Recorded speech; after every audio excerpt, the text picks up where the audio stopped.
Sir, you're charged with especially aggravated kidnapping. You're also charged with aggravated assault, and you're charged with theft of a firearm worth less than $2,500. You're talking about stuff that is not relevant.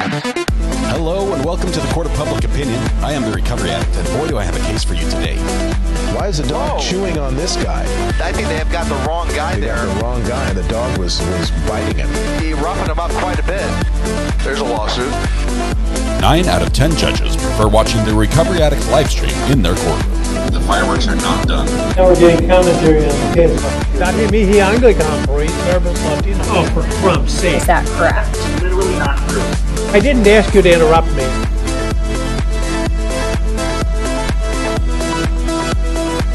Good morning, good morning. Welcome to the Court of Public Opinion. I am the Recovery Addict. It is great to have you all here this morning. Hope you're having an absolutely beautiful morning. Welcome, welcome, one and all. Had a late night last night at the Chinese Lantern Festival in Cary, North Carolina. I think it's Cary, Apex, one of the two. That part of the state, anyway.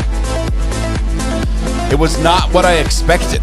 It was not what I expected. Well, it was and it wasn't.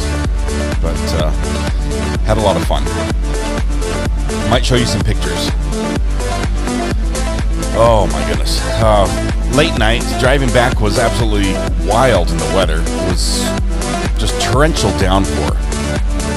So, good news, free car wash. Bad news, it was, I think I developed an ulcer.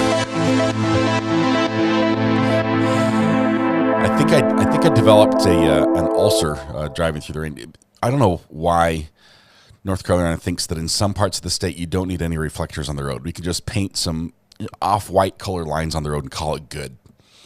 But when it rains and at night, you know you're on the road because it's not bumpy, or in this case, soggy. And that's how you stay on the road. At 70, 80-ish miles an hour. What a trip home! But we made it home. It was beautiful. All right, we've got a lot of things to do today because it is. Mike. What day is it, Mike? Guess what today is? It's hump day. Hump day! Welcome to Wednesday. Welcome. We made it. Apex is horrible to drive in the rain. Oh my goodness. I got a thumbs down. Well, it was like a thumb over. And I think that was like a 3 out of 7, I think is what my rating was. I was ready on the mute already. Good job, Bob. We have to say welcome first and foremost to, let's see. There we go. Mel Poi, first in chat today. Congratulations, Mel. Something about PA representing this morning. Congratulations, everyone from PA. We've got to, now that we've completely ruined our voices, well, one of us anyway, we're going to go ahead and sing to you happy birthday. We've got Master Ayden, Feyruz. Is it Feyruz? You've got like 3 seconds to correct me if it's wrong, because that's how I'm going to say it. Otherwise, I need a pronunciation guide in crayon, please, if you can. We've got Master Ayden and Feyruz who are celebrating their birthdays today, and have them send someone with more experience. Yeah. We're going to go ahead and sing to them. We do that by standing up, taking a deep breath, shoulders back, project your voice to the back of the room, blend your voice with your neighbors, warm up with me if you will. La la la la la la la. Thank you, Jennifer, leading us on the warm up. Appreciate that. All right, we're going to sing to Master Ayden and Feyruz. Happy birthday to you. Happy birthday to you. Happy birthday, Master Ayden and Feyruz. Happy birthday to you. Master Ayden and Feyruz, happy birthday. Even the internet owner took time out of her busy schedule to wish you happy birthday. Congratulations. Today's your special day. I realize there are a million people you could have celebrated with, a million people, places you could have been. but you chose to be here with us instead. Our condolences. I mean, thank you. Thank you very much. We appreciate you celebrating with us. Hopefully we can make your day a little more specialer. Happy birthday. Maybe we can bring you a verdict. Could happen. I don't know. We'll see. Closings might be tomorrow. But happy birthday. Free pancakes at Denny's, IHOP, Village Inn, Waffle House, McDonald's, Andy's Grill, Tammy Dunlap. Oh, it's Ashley's Hubs. How do we sing to Ashley's Hub? We're gonna try Ashley's Hubby. Happy birthday to you. Quick. Happy birthday to you. Boom. Happy birthday, dear Austin. Happy birthday to you. That was so close. Austin, you just about got sung to as Ashley's hubby. I'm just saying it nearly happened. You guys, you came through in a pinch. I've got Austin there. Austin, consider yourself sung to as well. All the same privileges that are provided to the other birthday people are yours as well. Happy birthday. I think Ashley did that sneakily to get the hubby to have his own verse by himself. That was so close. No stress though. Teamwork makes the dream work, as let's see, Stone Mountain 64 would say. All the privileges, yes, and the dancing's for you as well, and the drum solo. Ready? Beautiful, absolutely beautiful. Happy birthday. We're going to kick things off by going to court, which has not yet started, which is good because, you know, it would suck if we were late. Let's reset that and go there. Beautiful. No fire alarm. That's also a plus. The light is not flashing. The horn is not sounding. If that happens, everyone has to leave the building. We don't want to do that. But so we've got that coming up soon. And let's see if I can share. I wanted to share just a couple pictures. I took a lot of video, but where can I send this to? Who would be able? Oh, let's play it. Send over there. No. MacBook Air. Need another input that will play video. Oh, I need to delete stuff. Hang on one second. Sorry, squirrel moment just came up. I need space on Big Dill. Yes, I do name my hard drive Big Dill. December 9th. That was 2 days ago. I'm going to delete whatever happened 2 days ago. Is that okay? Nothing important 2 days ago, right? Holly Mac, we're still in the state's case. It's case in chief. We expect that to change today, though. I don't think anything important happened yesterday or 2 days ago that I need. Gone. It's too late. It's gone. Move to trash. Boom. You for sure you want to permanent delete it? Yes. Samantha's like, no, not 2 days ago. It's just boom, poof. It's all gone. That freed up 400 gigabytes. That's nearly half of one of the drives. Because look at this. Let me show you. You'll only be able to see on this little screen here. But let's see if we go to the other input.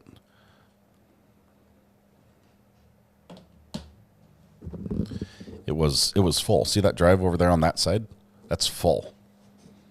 Now I've got to wait for it to like actually erase stuff, which it's not doing. Curious. I did tell it to erase. If it's full, then we can't record what happens today, and we can't go back and do the slow motion machine and everything else. Let's see, where's my garbage? Oh, I know what we'll do.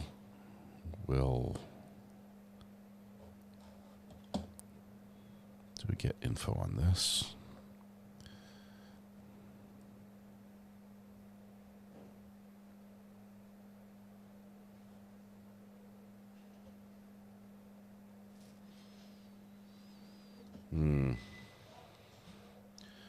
How much time does it say I have? Oh, it says I'm not even connected. Okay. While we wait for court to begin, we're not going to miss anything. I'm going to do a little bit of surgery on my recorder here. Record.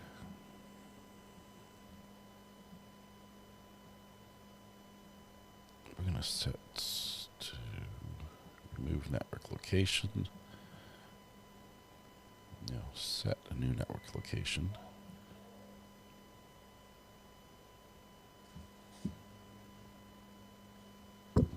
How is it just not working? Oops. I guess I can't unplug that. That's the one I can't unplug live. Well, we'll be back here in just a second. There we go. Okay.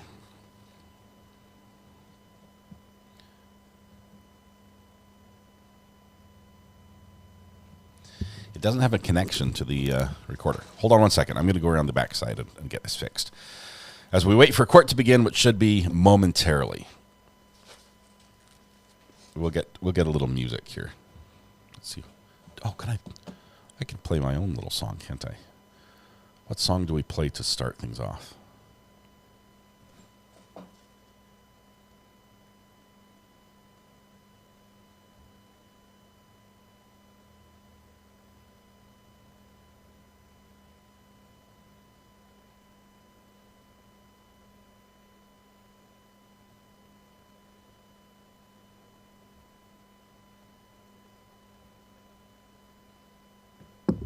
Sorry, I'm looking for a good song.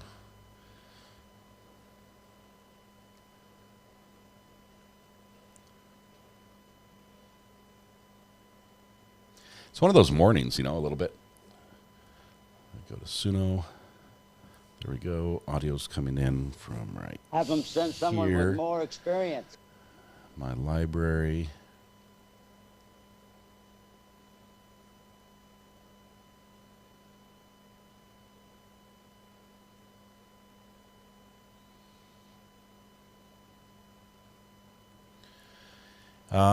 Let's see.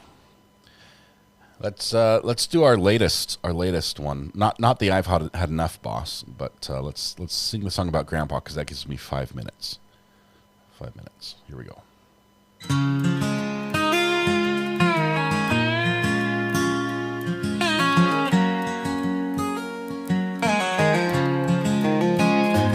Old man Joe just turned 74.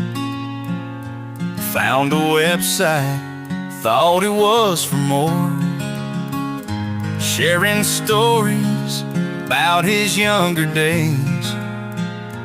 Cooking breakfast in his own kind of ways. Signed up quick, put his pictures on. Fishing trips and mowing the lawn. Didn't know what it was all about. Just sharing life with no second doubts. Grandpa's only fans, spreading love worldwide. Folks tuning in can't put their phones aside. He's gone viral, making money with grace, unaware he's in a different space. Neighbors whisper what they say ain't kind, but Joe keeps on, he don't seem to mind. He's buying tractors, fixing up his place with the earnings from his newfound fame. He reads their comments, laughs out loud. Grandpa Joe, you make us proud. Still oblivious to the site's true start, sharing his life straight from the heart. He brings his grandkids on for a morning chat, shows them how to fix an old straw hat. All right, we've got to turn out the music here. Sorry. That's Grandpa's OnlyFans. Stage present through Ms. George and Ms. Adams. We're here Judge calling the case right now. to begin another day of jury trial. Are there any issues to address? I take it there are not, since I didn't hear any before we bring in the jury. Just one, Judge. Yesterday during Detective Fury's testimony, the state did end up admitting State 115, the PowerPoint presentation, and so but I hadn't given it to the court, so I did give it to Aspen for marking, and just wanted to be. Our stipulation says we weren't going to. So that stipulation should be discarded, wasn't there? The stipulation just said, the stipulation is still about the chain of custody. It does say in it that it wasn't going to be admitted. Right.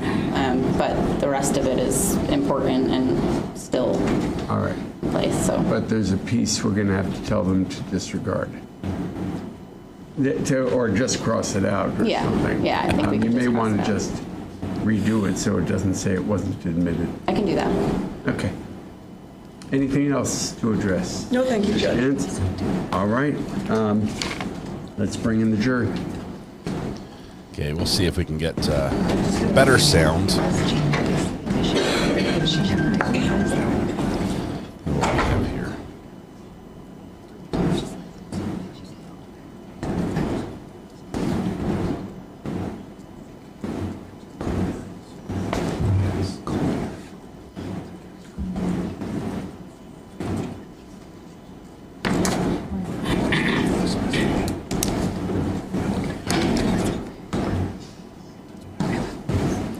Fireworks are terrible.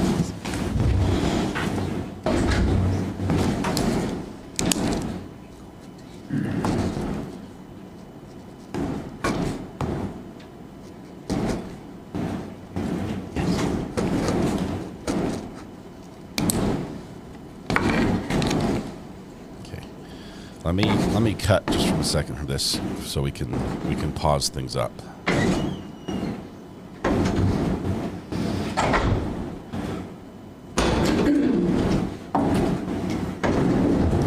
Waiting for the jury. They're stomping around in the courtroom. Herd of elephants. All right. Okay, we're gonna hold things right there for just a second and go back and see if we can get some better sound here. Sounds like someone's firing up a hot air balloon. that's actually, I've ridden a hot air balloon. Check that off my bucket list. I don't think I will do it again because we crash landed. So that's probably not good. But we're gonna get back to the all rise here in just a second. We're gonna pause for just a second. This is not tons better.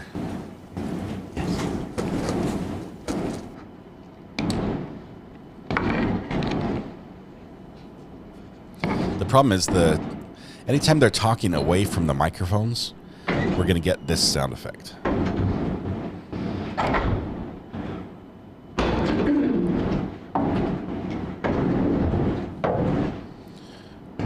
Everyone's stomping around. All right.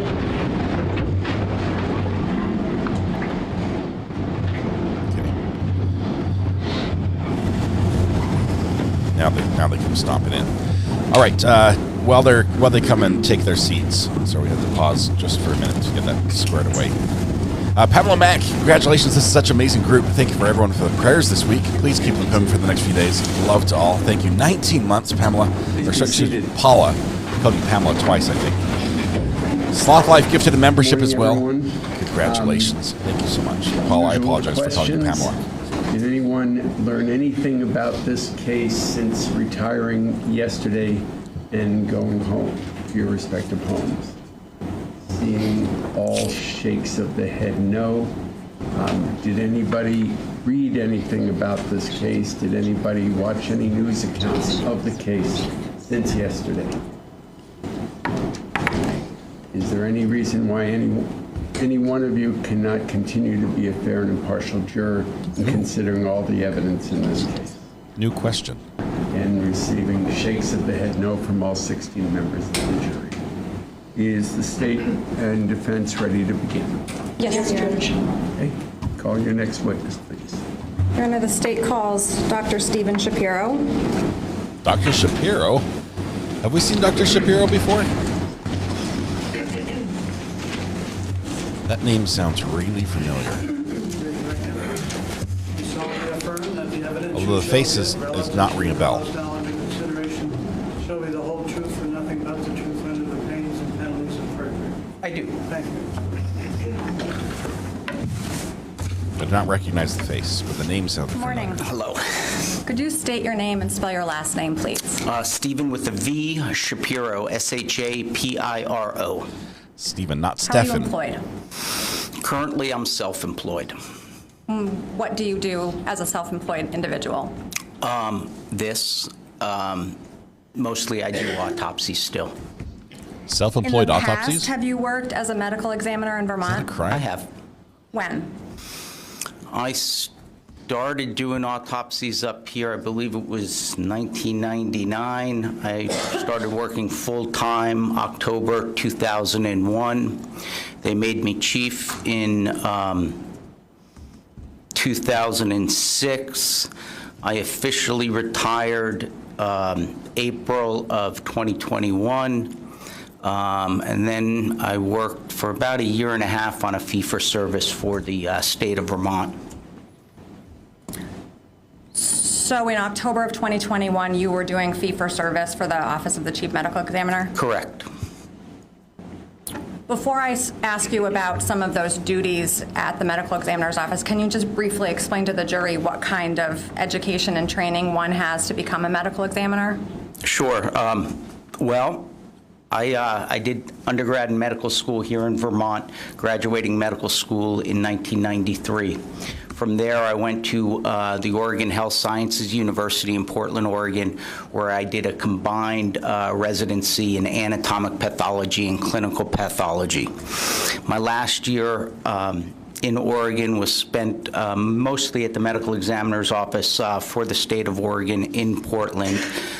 In July of 1998, I went to New York City, where I did a formal fellowship in forensic pathology. I stayed, I was hired on in 1999 as a full-time city medical examiner. I was mostly stationed in the Bronx County office. And then really after the towers, I moved up here.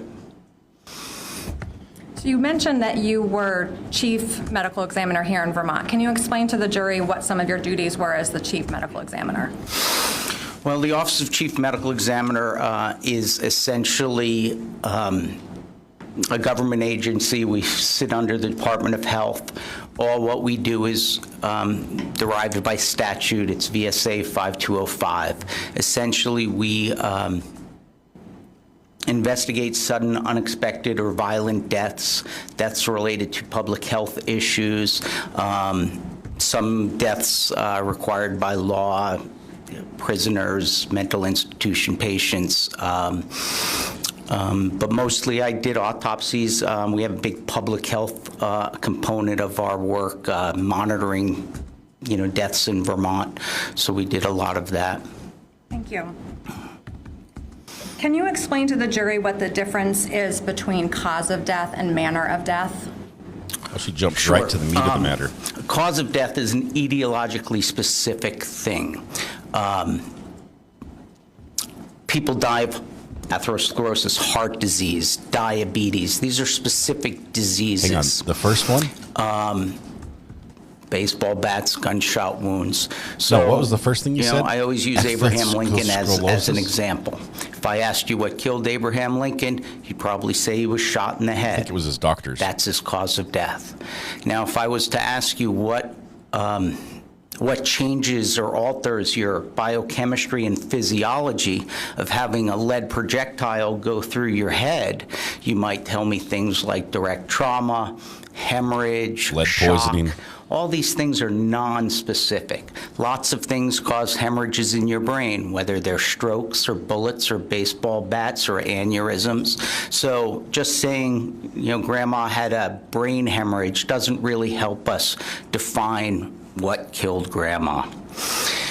So that's cause and mechanism, and manner of death essentially describes the circumstances surrounding the death. In Vermont and most of the country, we only have 5 choices. Most of, most of us die of natural causes. And then we have suicide, intentionally taking your own life, homicide, somebody else did it, accidental deaths, and sometimes we just don't have enough information to classify the deaths in one of those categories, so we have the undetermined category. Thank you. Approximately how many autopsies have you performed? Honestly, I haven't kept track in a long time, but I'd say I'm around 6,000, the heavier side of 6,000. Have you performed autopsies of individuals who have died of gunshot wounds? Yes. Yes, because the living Can you ones estimate the number? complain too much. No, but gunshot wounds are a pretty common thing in a forensic pathology practice. And have you been trained to determine if an injury is caused by a gunshot wound? I have. Were you involved in an autopsy in October of 2021 relating to a body that was discovered in a van in St. Albans, Vermont? I was. How did that occur? How did you become involved? It was my day. When we're in the office, we usually just... it was my day. At the time, we would, there was only one other associate I had, Dr. Bundock. So we pretty much split it by week. It was my week. And how did the body arrive at the medical examiner's office? The body arrived in a sealed trauma bag, and inside that trauma bag were, I believe it was 8 individual black garbage bags containing remains. Were you, before I this gets talk heavy about really details, fast, were guys, you I apologize. able to identify that body? We were. Who was that? Miss Emily Ferlazzo. And how were you able to identify Ms. Ferlazzo? Physical features and circumstances. As part of the autopsy, was there any toxicology testing done to determine if Ms. Ferlazzo had any substances in her system at the time of her death? Yes. Were there any positive findings of significance? I would say nothing of significance. There were some positive findings. And what were those positive findings? I believe there was nicotine, cotinine, a metabolite of nicotine.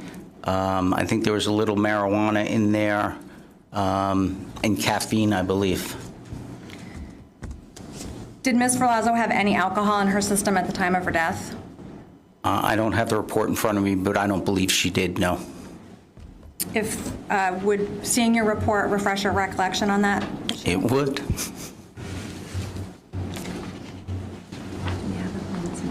It's just, it goes straight to a heavy topic first thing this morning. So that's all I was apologizing for. Showing you what's We been knew this marked was as coming. 113. He may be Let the me know if final that witness. refreshes your recollection.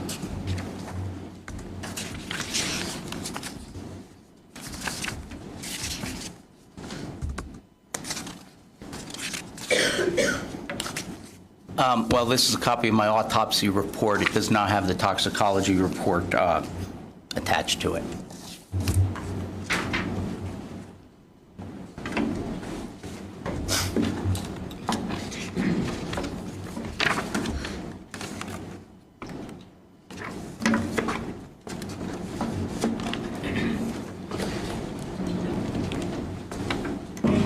So most other Emmys I just apologize. testify as part of their job.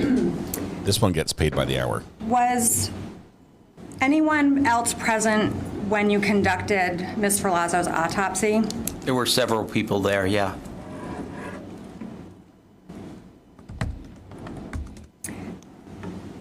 At the start of your autopsy, did you do anything with the 8 garbage bags before you opened them?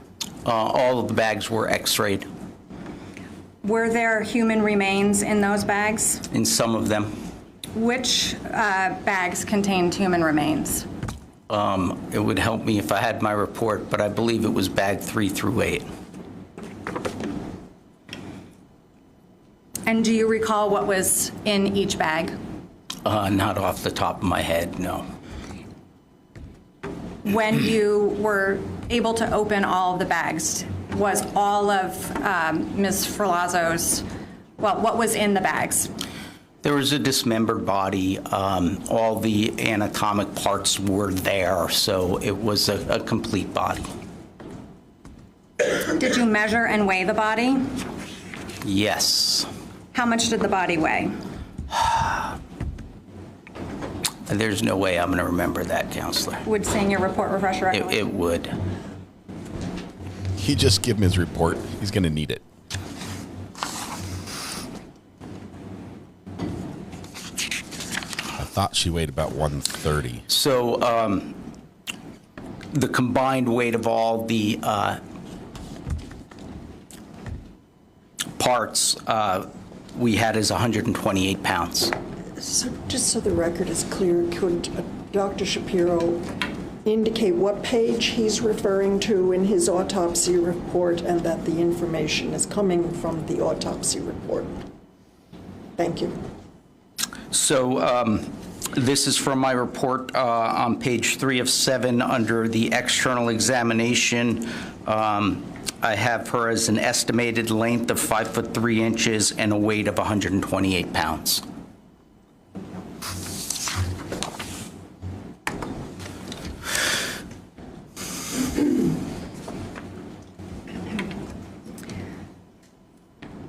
Upon inspection of the body, did you observe fatal injuries? I did. Can you describe those injuries? Ms. Ferlazzo had 2 gunshot wounds to her head. The entrances were on the left side, the exits on the right side. She was asleep. She also had multiple post-mortem, after death, stab wounds. Before we talk about that, I want to talk about the gunshot wounds. And you said left side. Is that Ms. Ferlazzo's left side of her head? It would be, and if I could have my report up here, it would make me more comfortable with this stuff. Thank you.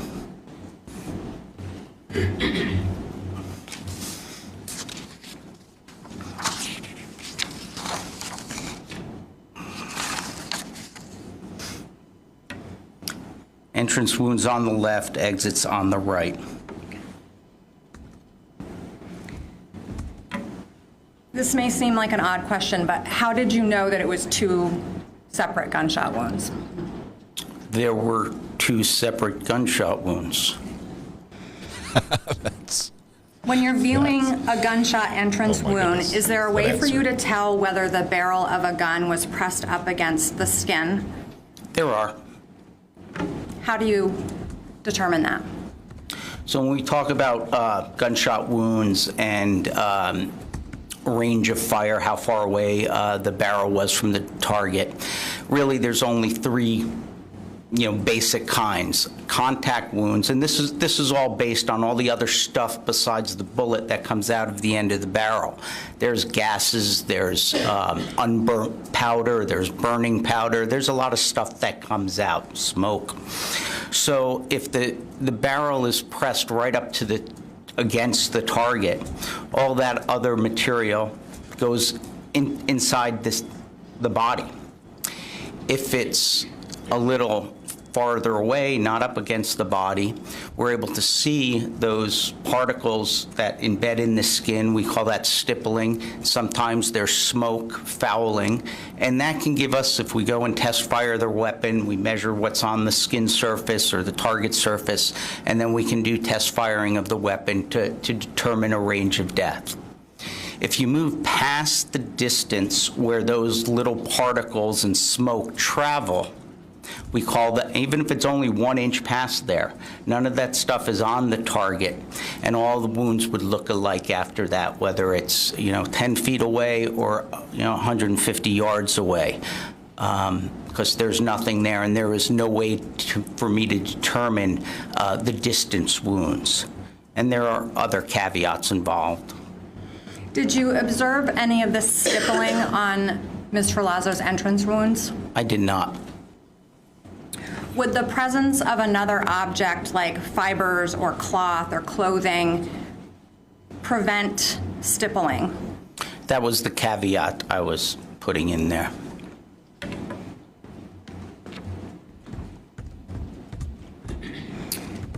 When you're viewing a gunshot exit wound, are there differences in how that appears during autopsy depending on whether the person's skin is up against an object?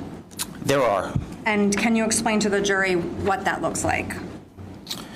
So when a bullet's fired, it's spinning along like a football, a nice spiral pass. As soon as that bullet hits something, it begins to yaw or tumble. So if it'll go in with that nice spiral, it will make a nice round hole.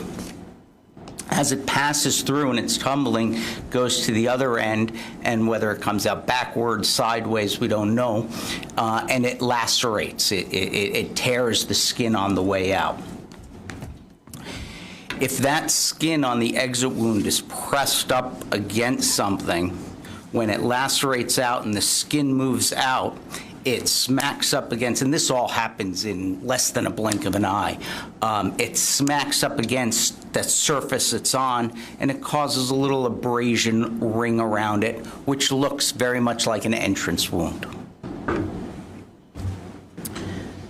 Does the way that this looks depend on whether the object the skin is against is hard or soft? It really just has to be a tight, something up against the skin, whether it's a wall, a chair, a bra strap, something that holds the skin together. He groups weird things together. To be clear, there needs to be some contact. Wall, chair, Yes. bra strap. Those are. Did you observe anything with regard to the 2 exit wounds on Miss Ferlazzo that indicated whether or not her head was laying against anything when she was shot? Both of the... May we approach, please? Okay, the defense is not going to like this testimony. If she was laying down on her right side, the bullet wounds are on her left side. There was clearly some sort of, we know it was a pillow, that red couch pillow that was on her left side between the gun and her head. And if the testimony comes out that she was in fact laying down, it would make it a little harder to say, well, he's struggling. He's about to have like a meltdown.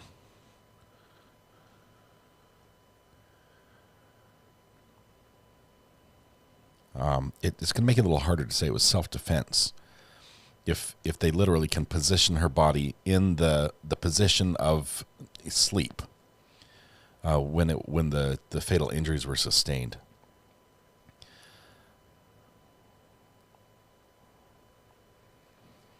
It's going to make a really, really tough self-defense case.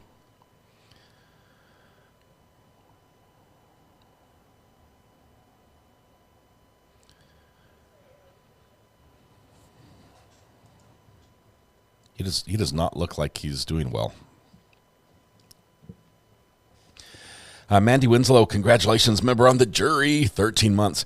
What does a wall, a chair, and a bra strap have in Dr. Shapiro, common? I just have to This ask witness you, if mentioned the you bullet are going to refer to your report, which is fine, if you could just let us know that you're referring to your report and what page you're referring to. Okay, well, I don't think I was with those last 2, but on page 4 of 7 is the descriptions of the gunshot wounds.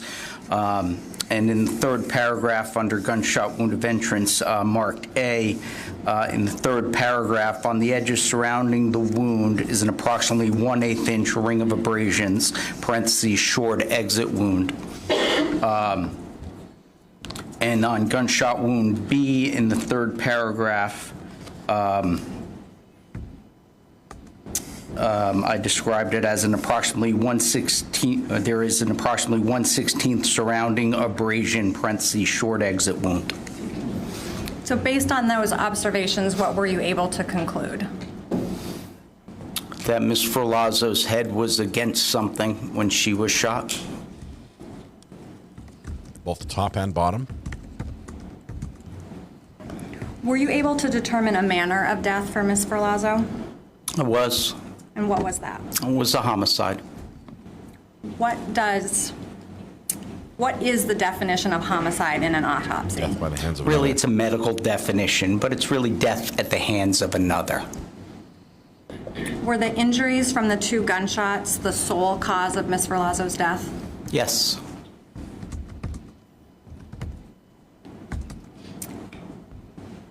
So we talked a little bit about this, but I'm going to ask some specific questions. In addition to the 2 gunshot wounds, you also indicated that Ms. Ferlazzo's body had additional injuries.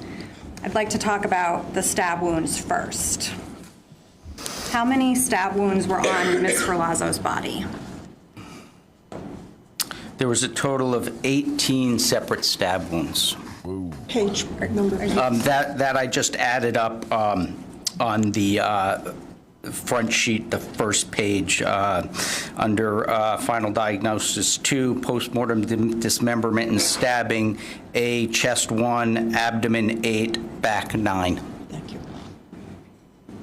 Were you able to determine whether these 18 stab wounds occurred before or after Ms. Ferlazzo died? I was. How were you able to determine that? So when you stab somebody or wound somebody in any way, you disrupt the small vessels, the microvasculature. Well, sometimes you disrupt big vessels too, but there's bleeding involved. The bleeding is really a result of having blood pressure. Your heart's beating, your vessels are all having a liquid under pressure. So when those vessels are disrupted, the blood essentially squirts out and causes hemorrhage surrounding those wounds. Ms. Ferlazzo's wounds did not have any evidence of that. Vital reaction is what we call it. It means all the stab wounds were after she Are died. you able to determine how long after she died those stab wounds were inflicted? No. Were you able to determine what type of instrument was used to inflict those stab wounds? The stab wounds,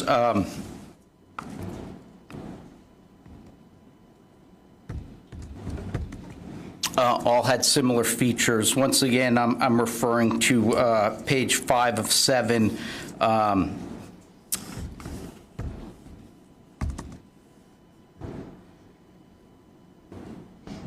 The stab wound of the chest had a blunted edge and a sharp edge. The stab wounds of the abdomen all had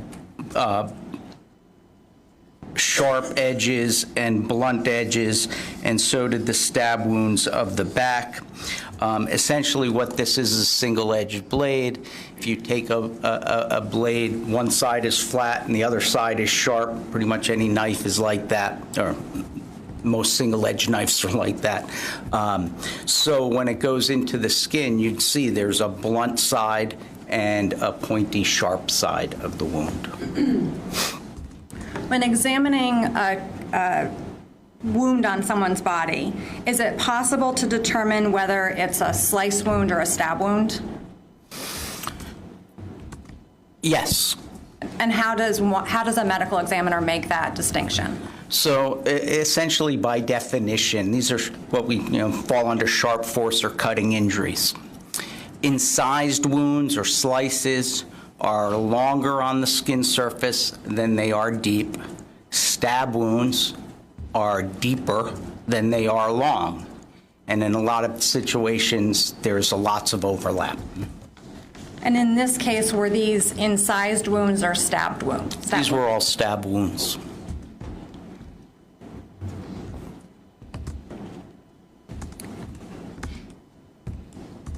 The one wound to Ms. Ferlazzo's chest, did that cause any other injury in her body? It did. What was that injury? I'm referring to page 5 of 7 under stab wound of chest. It perforates the pericardial sac, that's the sac around the heart. and causes the 3 distinct defects of the heart. Thank you.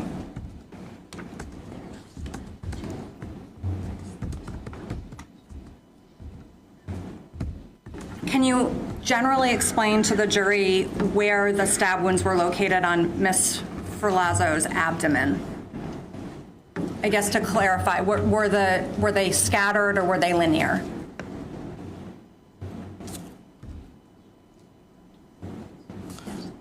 They were sort of grouped. I described them as grouped, but the group was not, very tight.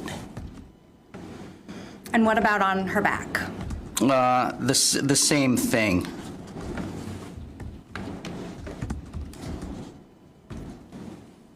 I'm going to ask you some questions about the dismemberment. How many pieces was Miss Ferlazzo's body in?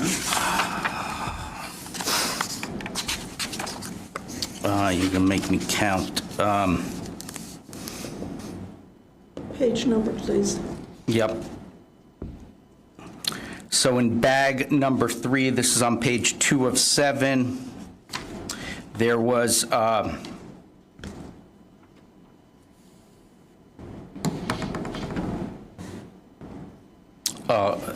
pretty much the left lower extremity minus the left foot.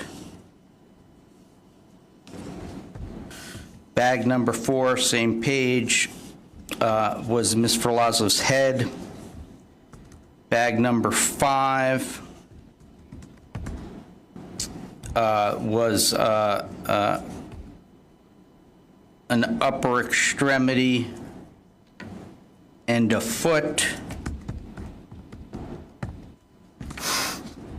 I'm on page 3 of 7 now. May we approach? Yeah.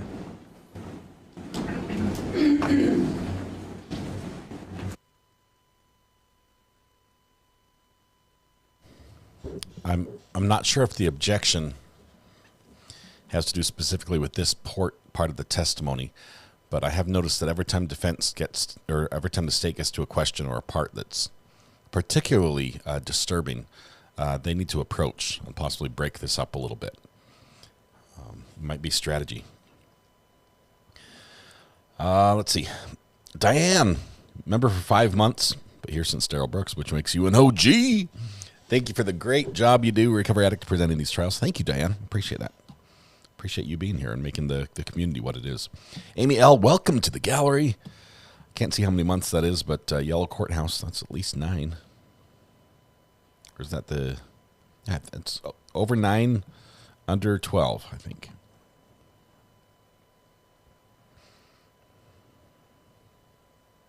I think it's an objection about reading from the report. Defense thinks it's too prejudicial. Well, if it's just factual and it's strictly about the crime, this isn't like looking at something in his past or something. I say it's got to come in.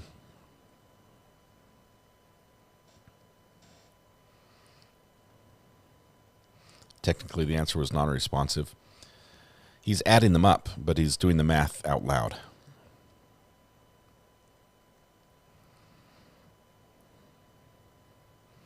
Sloth Life, you're only about, I don't know, a minute or 2 behind. Run fast, you can catch up. Evangeline Light, this has been a problem since day 1.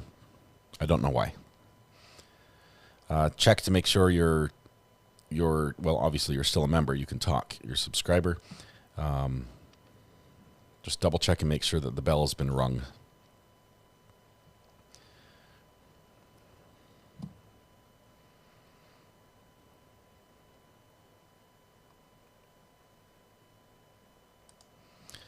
Fire Girl, the only thing I can think of why there would be stabbing post-mortem.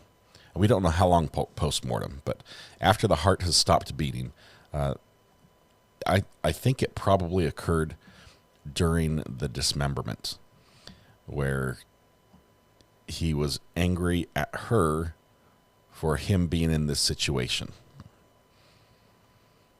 And he took it out on her body by stabbing. That's when he was using the knives, was during the dismemberment.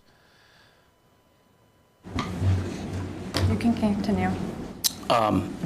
Just to answer the question, there were 8 parts.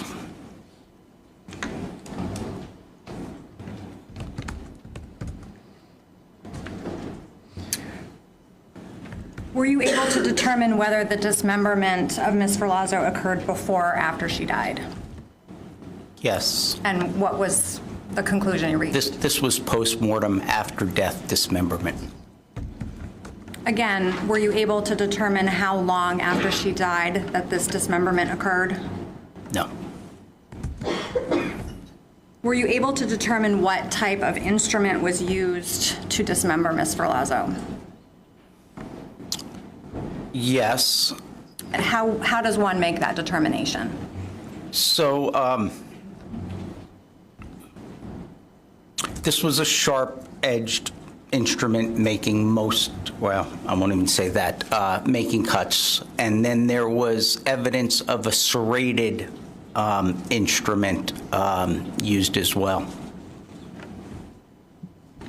How does that manifest itself on the body? So the serrated lesions essentially show abrasions at the cutting edge, which correspond to a serrated weapon. They look like serrations. I'm now going to show you what's been admitted as State's Exhibit 60 and 61. Is this the type of serrated edge that could make the marks that you saw on Ms. Ferlazzo's body? It is. I'm not sure if we're going to see it, but I believe they're showing it. Lastly, I'm going to show you what I've marked for identification as 113A and ask if that would refresh your recollection, and I'll ask one final question.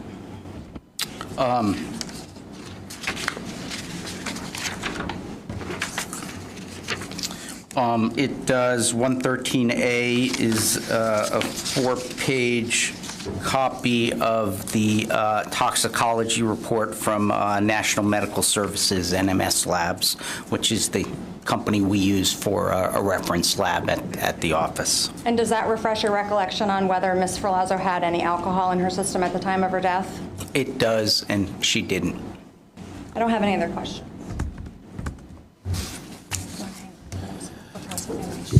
Okay, is defense going to step up? Yes, thank you, Judge. Here we go. Good morning, Dr. Shapiro. Hello. Let's see what they take issue with. There's the So saw you blade. testified this morning that that the postmortem injuries, you could not estimate how long after death these injuries may have been inflicted, right? That's correct. You also testified that there was no soft tissue hemorrhaging, that is, accumulation of blood at the site of the injuries. Is that correct? That's correct. And in order for that for there to be hemorrhaging, the blood has to have continued to flow when the injury was inflicted. Is that right? Flow under pressure. There is gravity still works on liquid blood, but there was no evidence of vital reaction, Counselor. And you remember my taking your deposition earlier in this case? I do. And we discussed this subject of how long after death you could estimate the postmortem injuries having occurred. Do you remember that? I do. And you mentioned that there were multiple variables that could affect how long the blood continues to flow through the body. Do you remember that? That's correct. Humidity was one of them, wasn't it? Yep. And temperature. Temperature? Yes. So in conditions of high humidity and high temperature, the fluid in the body dries up faster. Isn't that right? I would say it's the other way. If it's moist, it will stay liquid. If it's the conditions around are dry, it tends to dry faster. Use the M word. And you have no information about what the conditions were inside the camper at the time of dismemberment, do you? That's correct, no. And I did push you to estimate whether it could have been 5 minutes, 10 minutes, 5 hours after dismemberment, didn't I? I don't remember exactly, but probably yes. And you did opine that it was at least 5 minutes after dismemberment because of the lack of soft tissue hemorrhaging. Do you recall that? I don't, but there was no soft tissue hemorrhaging. That would have happened pretty quickly once you stop having blood pressure and heartbeat. Yeah, I couldn't say with certainty how quickly after death that the postmortem injuries were inflicted.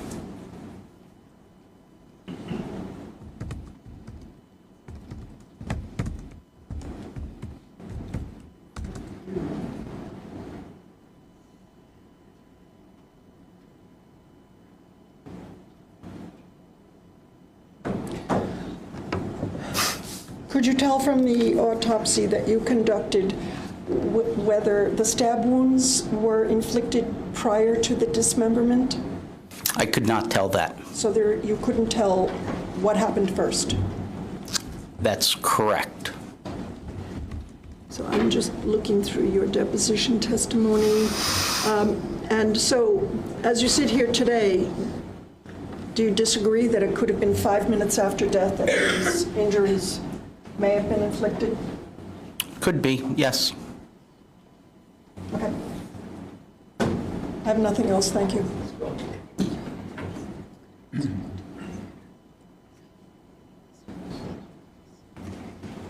Any redirect? No redirect. Thank you, Doctor. Thank you. And that may get us to the end of the state's testimony. Let's see if we have any other witnesses.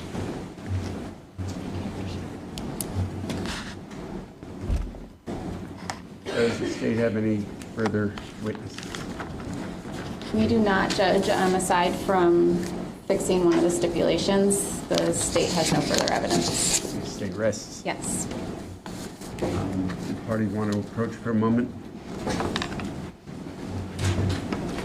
Now we go on to defense.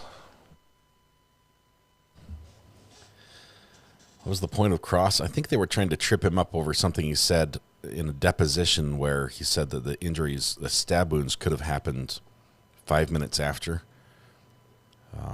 It didn't really work. He said, yeah, it could have. That's one of the options.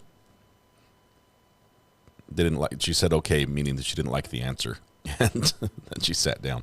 So they really didn't get anywhere. I don't know if it would be helpful for defense to try to show that the stab wounds occurred significantly after the killing. About a 10-15 minute break and then we'll continue. All right. Looks like we get a long break, a 10 or 15 minute break.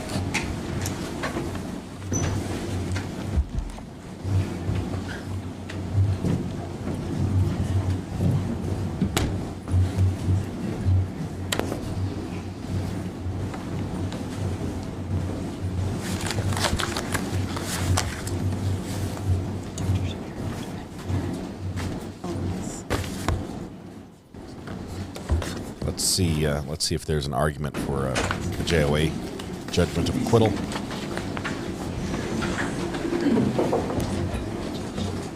Did you mean that I would make my motion now, or that we would have a break before the motion? I can do either one, whatever the court wants. So let's let Ms. George move the TV. This way I at least get to see Ms. Johnson again. Hi, Ms. Johnson.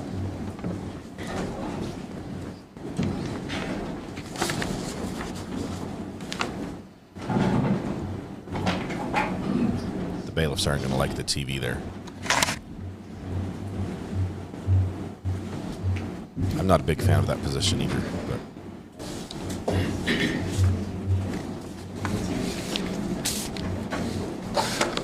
I don't know. Do you need one? Judge, could we do a 5-minute bathroom break? Why don't you take 10 minutes, gather your thoughts, and then we'll come back. Thank you. All right, the bailiff is going to take, that's the bailiff, the untucked shirt. It's a very casual bailiff job here. You got the flannel shirt with the vest, the untucked shirt. I wear it the same way, so I'm not like knocking it at all. But there is going to be a motion. We do expect that motion to be, we went for a judgment of acquittal. Basically, this is the time in the trial where the defense makes an argument to the judge saying, Your Honor, the state failed to prove every element of the case required for these for some or all of the charges against my client. The judge will listen very politely through all of this.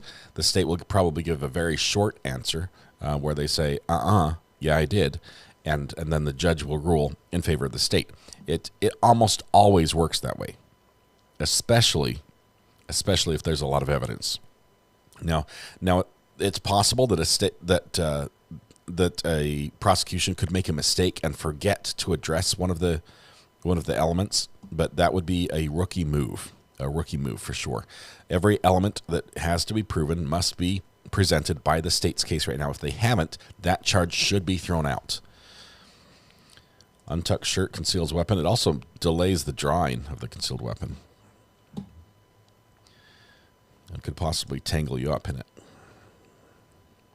Case has a ton of evidence. I don't expect the defense to put forth an argument with very much gusto behind it. This is going to be just for preserving the record.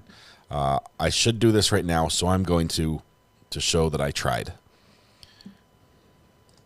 No podcast this week. No, we're taking a week off.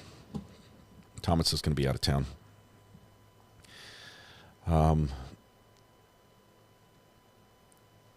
Stacy's catching up. You can tell. Please give this doctor his report. Let's see.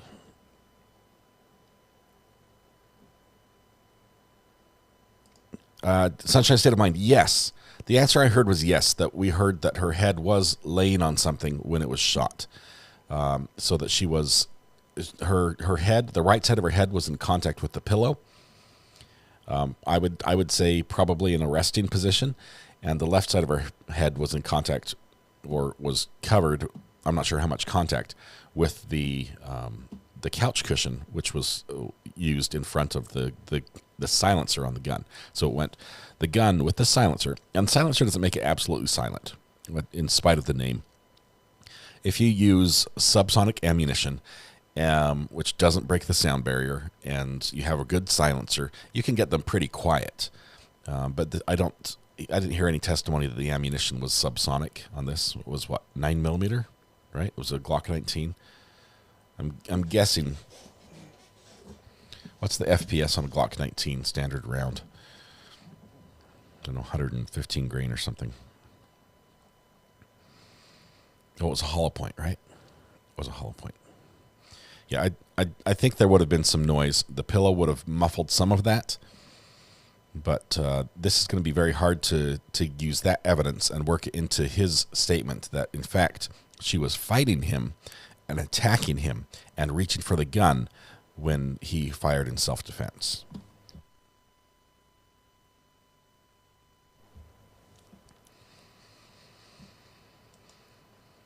Lindsay, self-defense seems a bit of a stretch right now. Of course, we have not heard him lay out the story as is going to happen. We expect him to take the stand, possibly first, because they really can't address anything self-defense-wise until they've made that claim. So he may be their very first witness.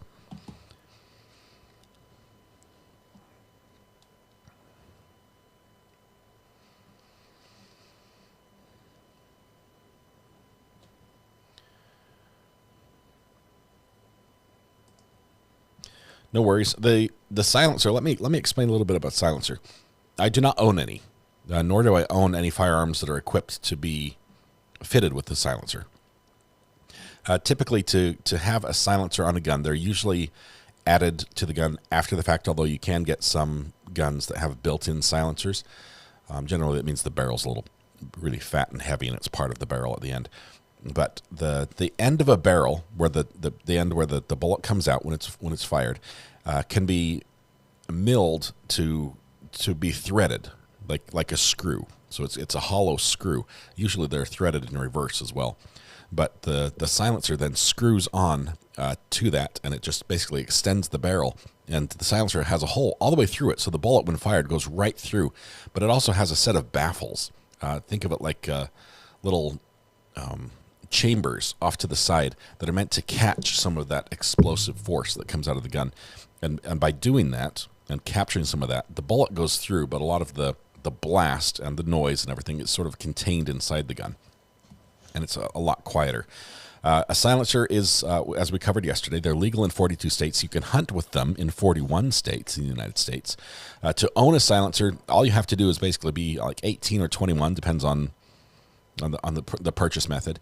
You have to have a clean criminal record, and you have to pay a $200 one-time BATF tax stamp. The transfer of a silencer from one person to another person requires that $200 tax stamp to be paid. So a lot of people who buy silencers don't actually buy them themselves. Their trust buys them. They have a living trust that can transfer, that people are members of, and the silencers can be owned by a trust. And it's a weird little thing to get around laws and allow things to be moved without paying lots of taxes. But a lot of people will have a trust that owns multiple silencers. No, I'm not going to go deep into trust law, not at all. But if you start searching silencers, you'll find a lot of people who will tell you that it's owned by a trust. Sounds like something that shouldn't be allowed. Yeah, they're highly regulated. Not regulated as highly as, say, like a fully automatic machine gun. Typically on those, you need to have a class, a class 3 firearms license, which you can get. A lot of like gun dealers would have that license. But suppressors are easier to print than a 3D gun. Yes, and there are a lot of homemade methods that work as a suppressor to some degree, with limited repeatability. Right there, you can make a suppressor that works pretty well, but it can only be used once. Josh sent something to Mod Chat. Thank you very much, Josh. Let's see what we've got. Ah, you found it. Thank you, Josh. I saw you guys talking about this.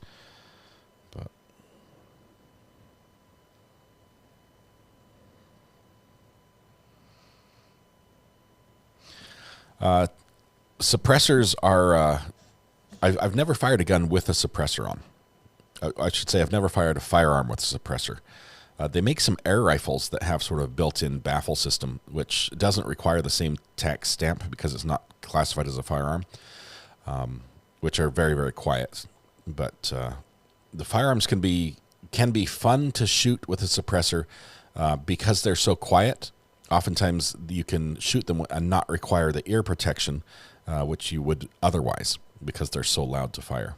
But to make a firearm extremely quiet using a suppressor, it has to be the right type of firearm. Typically, it's not going to be a semi-automatic, because semi-automatic uses the gas blowback to cycle the action, and some of that, the burning, the explosive power forces it back, and the chamber is open basically while the explosion is still occurring. So the sound and gas and everything would come out as the shell's ejected. A good silencer with subsonic ammunition that goes lower than the speed of sound can be so quiet that you can hear the mechanisms inside the gun when you're firing. Like you can hear the firing pin hit the cartridge. Just interesting.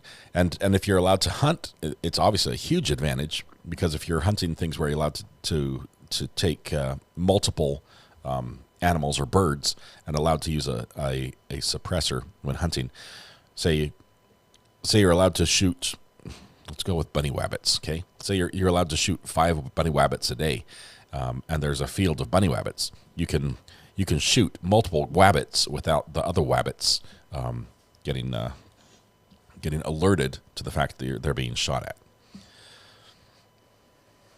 I know. I'm sorry about the bunny wabbits. Don't shoot bunny wabbits unless you're going to eat them. They taste like chicken. I know because I've eaten one, but I think I've eaten many. Of course, we raised them as a kid. We being my family. Silencer is easy to get as a machine gun, but a machine gun starts at $9,000 for the cheapest. It's regulated pretty heavily. Machine guns are expensive to fire because bullets are not cheap. They get spendy. Not the bunnies. Yes. No, we as kids growing up in I'd say up in a rural area, our family had rabbits that were raised for meat. We named some of them, and then sometimes our pet one would disappear and dinner was served, and so I guess you could say we ate our pets, but yeah, we named them. But that's what they were for.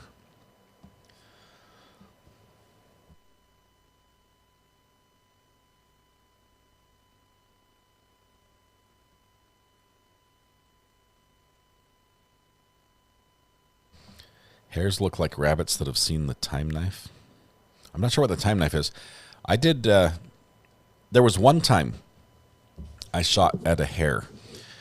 I was metal detecting in the desert. I'm not sure if I was in Nevada or Utah, but it was in that area of the desert, in the middle of nowhere. Old ghost town. A couple foundations were left, and train tracks went through the middle. It was metal detecting. The only thing we found was a mercury dime. Okay, the whole time. But I'm out there metal detecting, and I'm looking. I'm looking for little fun things to find in the ground, and there's nothing. And all of a sudden, I see a rabbit. And by I see a rabbit, it's like I looked over and it was like standing, and we were looking eye to eye. This was the biggest rabbit I've ever seen. Just massive. I think it was called like a mountain hare, which might be endangered. It was huge. And hares, they sit differently than a mini lop, or something like that. I was carrying, I think at that time I was carrying a H&K 40 USP compact, which is a semi-automatic pistol. Open carry, had two 10-round. They were 10 rounds. Two 12-round clips. I think 2 12s. I determined that I was going to harvest the rabbit, which was legal because they can be harvested year-round with any weapon in that state. This rabbit was massive, so I drop my metal detector in my shovel, and I draw as I'm advancing, and I know I've got to close the distance because I'm using a short pistol, and I close the distance and I start running, and it starts running, and I start open firing. Pow, pow, pow, pow, pow, pow, pow. Bunny's going pop, pop, pop, pop, pop, pop, pop, like this. I don't think I got within 10 feet of the rabbit. I spent $30 in a very expensive self-defense ammo because that's all I had on me. In probably less than 30 seconds. And the rabbit is still laughing to this day. But that's the only time I shot at the rabbit. It was huge. It was massive.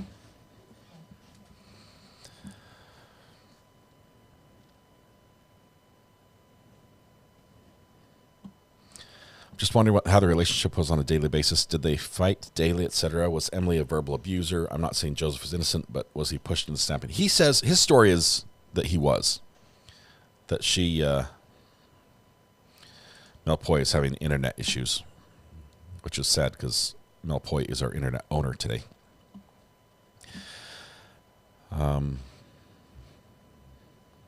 Is it wrong that I'm glad you missed the bunny? No, it's not wrong. I probably shouldn't have shot at it.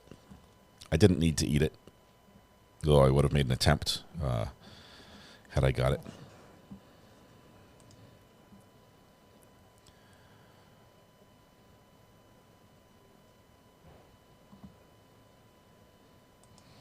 Don Ron says, RA, I still get Christmas cards from that rabbit. We talk about you sometimes.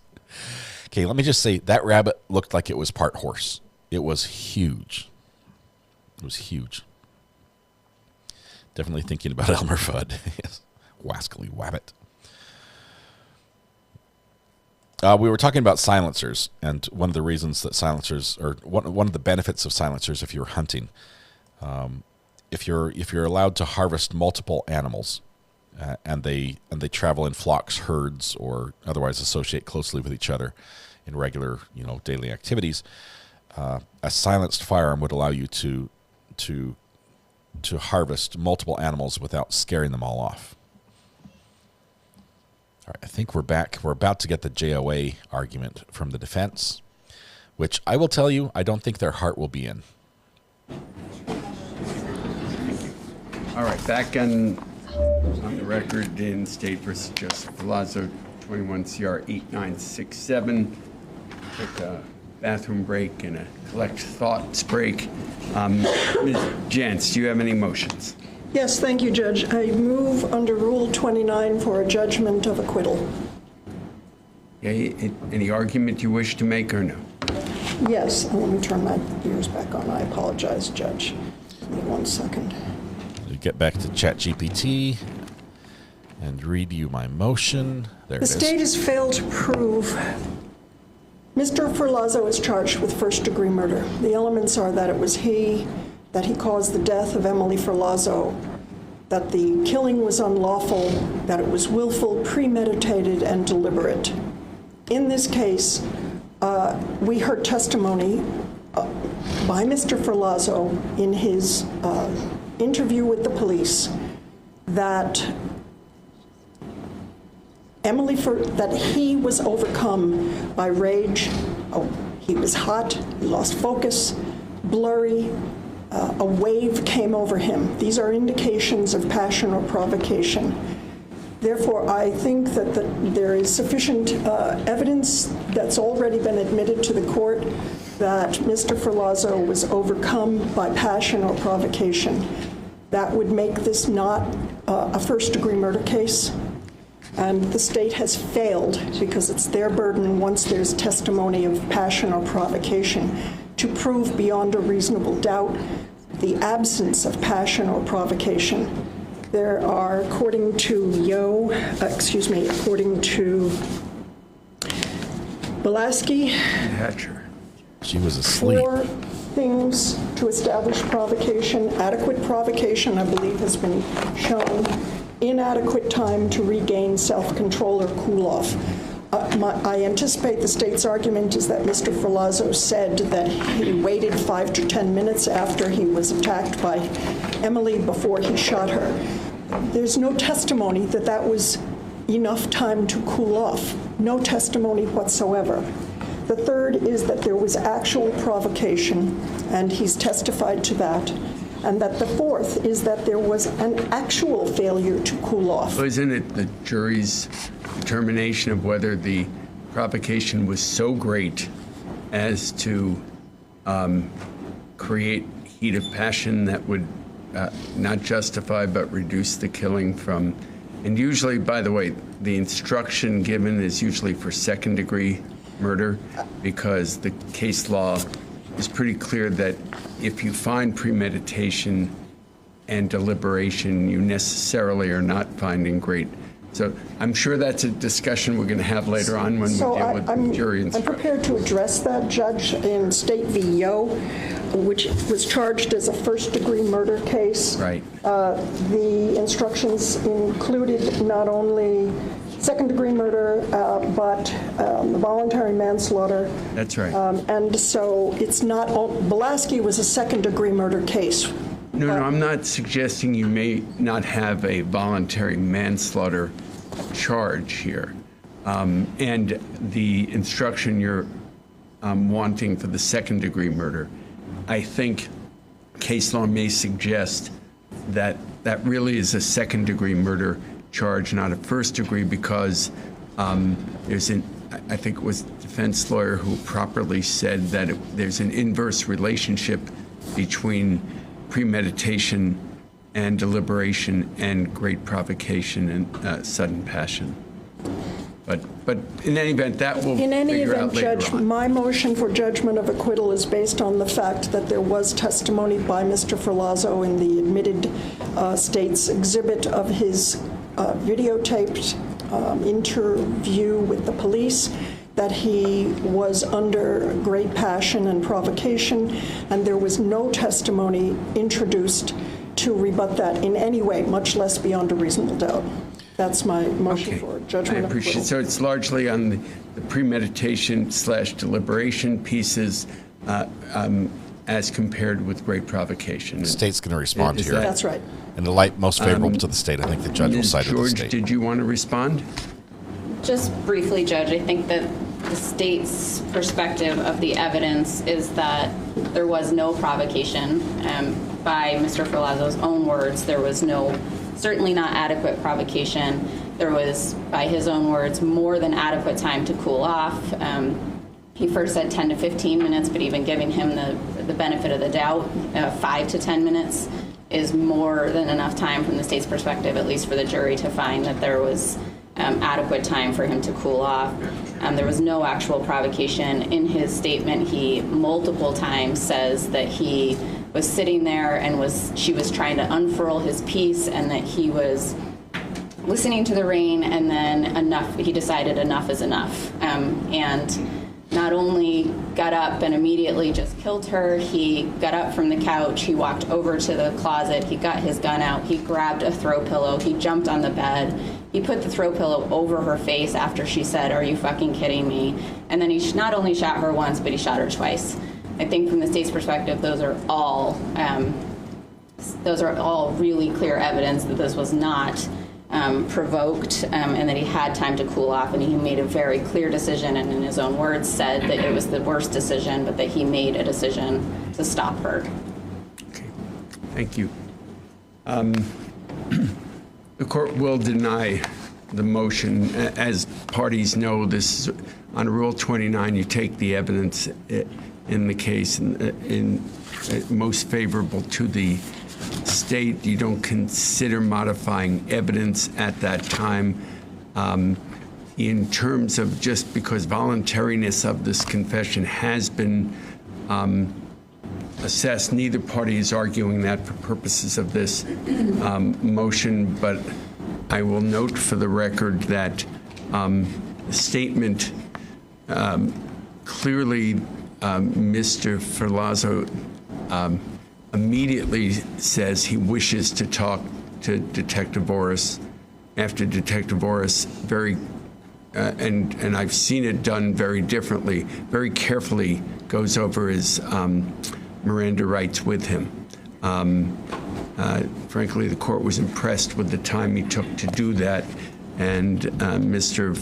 Ferlazzo making it very clear, he said, "I want to talk to you, let's not beat around the bush." So from a voluntariness, I think again, I just want to put that out, that certainly there's been sufficient evidence shown from which a jury could find beyond a reasonable doubt that the confession is voluntary. Because I think I have to address that since both parties discussed the statements that Mr. Ferlazzo made to Detective Boris. And then, of course, he admits we have to prove in a first-degree murder that it was Mr. Ferlazzo who caused the death of Emily Ferlazzo. That's not disputed. He shot her twice in the head, that it was unlawful. Shooting someone twice in the head while they're lying down would be unlawful. That it was willful, that there was intent to do it. He stated he had had enough. And he shot her. And the question is premeditation and deliberation, which is the focus of a first degree versus a second degree and or manslaughter instruction. And for premeditation and deliberation, they're independent concepts, but obviously integrated. Deliberate is the ability to think and process and something and premeditation is to have a plan beforehand. That's very simplistically said, but that's the interaction between the two. Neither can be, that deliberation, premeditation can occur over the course of months, or it can occur over the course of seconds, at least as the Supreme Court has thus far noted and as restated in many courts throughout the country. And so in this case, the evidence of premeditation, deliberation is Mr. Ferlazzo's own words, that he had had enough, that he felt Emily was going to ruin his life, and he didn't think it was going to stop. We don't know exactly what she was saying while she was lying in bed, but his words were she had stopped fighting with me, was lying in bed, and when I determined enough is enough, I went to the closet, retrieved my Glock. Certainly, that can be a plan to get that can be deliberation. How am I going to do it? And he gets his Glock. Apparently, he gets a red pillow that may have been on the couch. Another red pillow was there. Goes over to her, puts the pillow over her face, and after she says something to the effect, "You've got to be fucking kidding me," he shoots her twice in the head. That is a plan. That is deliberation, or at least it could be thought to be. Obviously, there are defenses to that, Ms. Jantz, but as you know, that's for a jury to decide whether either the event occurred too quickly to reduce it potentially to second degree, or there was such great provocation for a jury to think such provocation was justified to the extent of reducing the charge either from first or second degree to involuntary manslaughter. But that's a jury determination. Certainly there's significant evidence from which to find there was premeditation and deliberation.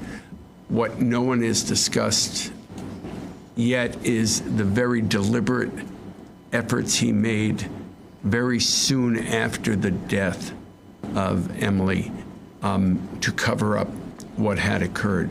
But it could be argued, and I won't go through all of that because I'll leave that to argument later on, but a systematic effort to cover up the death once it occurred. Again, the state and defense may have very different theories as to why that was done, what was going through his mind. But for purposes of a Rule 29 motion, there is sufficient evidence from which, again, a jury could find that those steps are further support premeditated and deliberate conduct, and certainly intent on the part of willfulness on the part of Mr. Ferlazzo, another element of first-degree murder. So for those reasons, we will deny the state's motion for a judgment. It was defense motion. I understand the court's ruling and reasoning. I do object to the court's conclusion and ruling, and also note that there has been no testimony concerning a motive for any post-mortem injuries, none whatsoever. And so attributing those injuries to a state of mind is not supported by the record. Well, he did say he was going to take the body and place it, bury it in the woods, I assume, and one could infer that it's easier to bury if they're separate parts.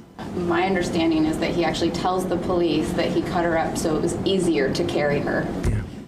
Neither of those statements indicate the reason behind the dismemberment. I hear your argument, and I appreciate your effort. Thank you. I just think the inference can be drawn that it was done for the purpose of burying the body, and again, I won't go into other things that may support that, because I think that's really better left for argument of the parties. And for the jury to determine. That's what I'm saying. Yeah. I'm trying to keep this fairly minimal but sufficient so as not to suggest any argument to the state, and certainly to more so to protect the defense from any argument I might introduce to the state. So with that, are we She objected to his long-winded answer. Is the defense planning on having a case today? To the judge's Yes, conclusion. thank you, Judge. Is the court going to ask Mr. Ferlazzo if he intends to testify? Yeah. Mr. Ferlazzo, what choice have you made in that regard? You understand it's completely your choice, obviously done with advice of counsel. You have an absolute right not to testify if you don't want to, and the court, if requested, would instruct a jury. It could not use that against you in any way. You also have the absolute right to testify if that's your choice. To testify. Yes, I do want to testify. Okay. Then are we ready to bring the jury in? Yes.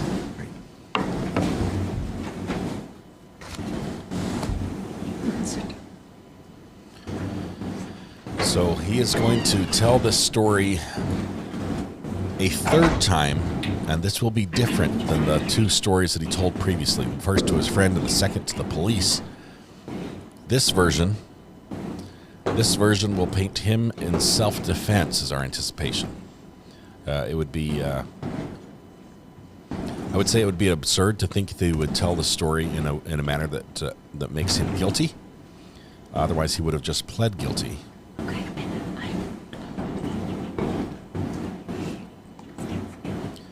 But he's going to have to obviously change his demeanor a little bit because he'll be speaking, answering questions on direct, as well as cross-examination, which was not going to be easy on him.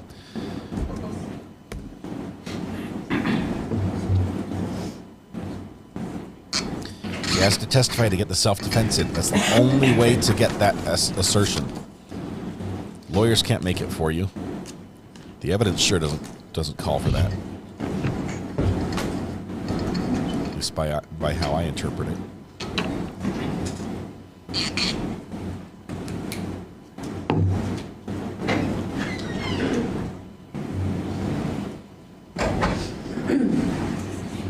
I think he'll go narrative. All right.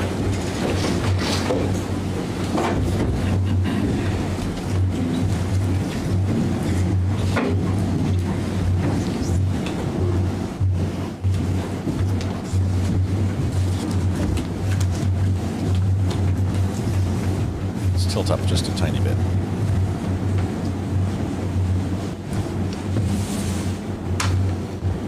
Got jury coming in the Be reflection. seated, everyone. All members of the jury are present. The state has rested. Does the defense wish to present a case, Ms. Jan? Yes, thank you. We call Joseph Ferlazzo. Okay. First witness. We are seeing the jury in the reflection of the TV.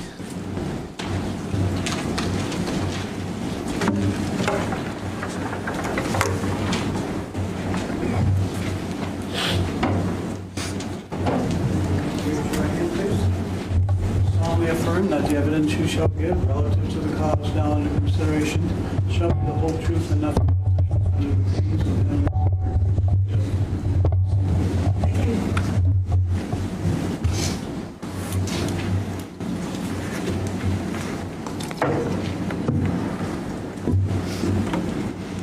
Morning. Good morning. What's your name? Joseph Ferlazzo? Joseph Ferlazzo? Yes? You're the defendant in this case, correct? Correct.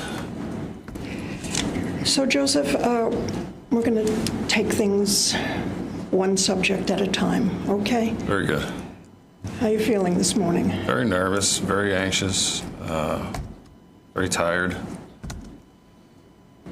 Yeah. Okay.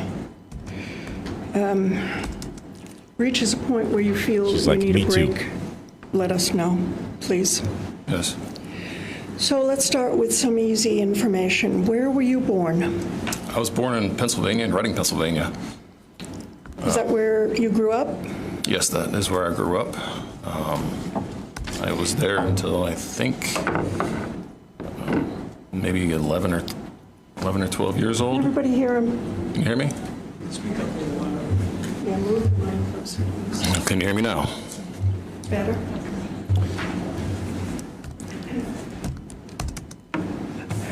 When did you move to Vermont? I moved to Vermont in 2012. Were you working as a tattoo artist at that time? Yes, I was. When did you meet Emily? I met Emily in 2018. And to be clear, we're talking about Emily Ferlazzo, who was your wife, right? Yes. How did you meet her? Well, I had initially met her through her friend Lauren. I can't remember her last name. Lauren. Lauren. Yes. What were the circumstances? The circumstances were I was teaching Lauren. She was serving a piercing apprenticeship. She was apprenticing to be a body piercer. And you were giving her lessons on Right. how to do that? That's correct. Yes, she was. She was apprenticing under me to learn how to do all body piercings. And was Emily with her? So when Lauren was preparing to start working with clients, she had a sort of a nervous disposition, and it made it so that she was very shaky. This is not what he wants in his career. You know, she looked visually like just to see her, she looked like uncomfortable holding a needle. It was a very shaky hand, and I was like telling her how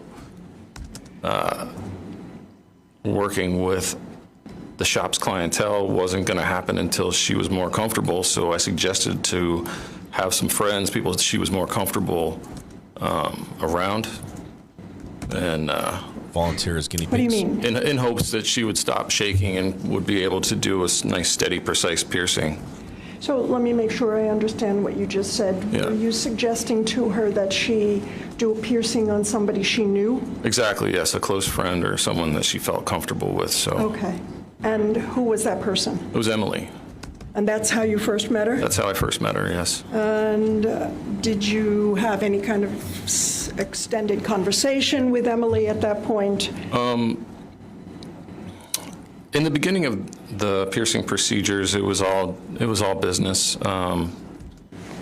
Really just instructing Lauren where to mark, how to prep the skin, things to look for. My conversation with Emily didn't occur until after all of the piercings had been completed, and then the mood sort of changed a bit. It was a little more relaxed, and everyone could just sort of like chop it up, just chat with each other. Did you say chop it up? And we had started talking, and she was awesome. So we talked for a while, and when she left, I made a comment to Lauren. I said that I was like, that friend of yours is something special. I said I wouldn't mind making her my next ex-wife. Lauren laughed. You didn't start dating her at that point, did you? No. I think she was seeing somebody else, and I was seeing somebody else. But we definitely hit it off. Okay. So how did it come about that you met Emily again? I had moved to Maine for a little while in 2019.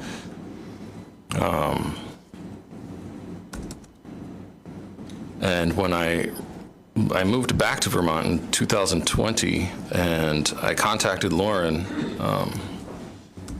Why? Requesting, hang out and see what she was doing, see where she was at with things, how her piercing had progressed, and was curious. I had tattooed her before. I was curious if she wanted any more artwork, or if we would just like hang out, do a kickback, and spend time. Okay, you contacted Lauren, and Yes. did that result in you connecting with Emily? Well, Lauren was excited. She said, "Oh my God, I would love a new tattoo." I want one. As a matter of fact, I'm talking to my sister who wants one, and I'm talking to Emily who also wants one. So, like, we're all excited. So if you can tattoo us, like, yeah, please, like, come and tattoo us. So that's what happened. When was that? That was early summer, late spring. I'm not exactly sure of the month, 2020. April, May, June time period. Okay, so that's when you reconnected with Emily. Yes, correct? yes. And what happened with Emily after that in connection with you? Well, I had done that piece of art for her, and I want to say it was maybe a week and a half or not even 2 weeks later that I don't know if I messaged her. She messaged me. I'm not sure on that, but what I do know is that she wanted to have more tattooing done. She's like, oh my God, like, I really love this tattoo, like, and now I want more. Which leads me to think that she contacted me. But yeah, so that's what happened approximately. Like I said, a week and a half, 2 weeks later, she's back getting more tattoos. I'm asking her how she's been in the last 2 weeks, how her tattoo healed. Her demeanor was different. She told me she had just broken up with her boyfriend. She dyed her hair a different color. She was extremely flirty, and I was receptive to that. I was like, wow, like, you really seem like pretty open today. Like, and I asked her if she wanted to go have a motorcycle ride and see a tour of some of Vermont. And did she? Yes, she did. Yes, we took a motorcycle ride that evening. Went through the canyon, went through some of the areas down in middle Vermont, and then I returned her. She was staying with Lauren had a boyfriend named Sam at the time, and she was staying at I think it was the place that Sam was renting. So I returned her to Sam's place. Where were you living? I was staying with friends. I was bouncing around. I had just come back from Maine, like I said, and I was bouncing between my friend Spencer Lemon's house, which everyone met a couple days ago. You guys met Spencer Lemon's. So him and my friend Sarah, who's in the court today, I was staying with her. My friends were couch surfing, hospitable, and they let me couch surf a bit until I got back on my feet. Called it. By which you mean establishing your practice as a tattoo artist so that you could support yourself. Is that what That's you mean? right, yes. Rent is expensive in Vermont for anyone here who rents. So I had to get my finances secure so I could, regain my independence. So after that night, when did you see Lauren, I keep saying Lauren, Emily next? Oh, the next day. How did that come about? Well, after I dropped her off and I returned, I believe I was staying with my friend Sarah at the time, and as I said, I returned to Sarah's and I texted Emily to let her know that I had arrived safely. She asked me why I did not kiss her, and I said, there's always tomorrow. And then we saw each other the next day, and I believe, so she had gone over to Lauren was living with her parents, so Emily was staying with Lauren's parents, and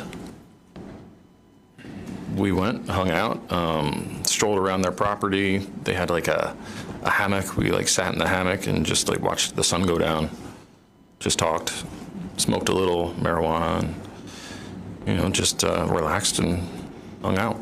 And after that, Did you continue to see Emily? Yes, I did.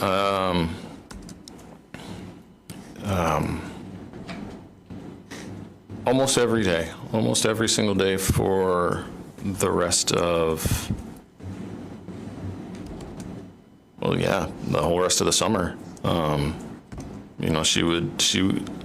Technically Emily was living in New Hampshire with her parents, but she would visit Vermont, like I said, almost every single day. So she would either stay with Lauren or Sam, or she would get a hotel room, or she would stay with me if I would be staying at my friend Spencer's house. So the rest of the summer we were together. You were together? Yeah, it was very magnetic, like we were stuck to each other. Magnetic? Magnetic. And how would you describe your relationship besides magnetic? Euphoric. You were happy? I was happy. Why? We just clicked. I feel like we were both just kind of traveling the same wavelength. So she's was a good bit younger than you, right? That is correct. Did the age difference ever become an issue in your relationship? If it was an issue, it was really just two onlookers, our friends, some of our friends had opinions about relationships with an age difference.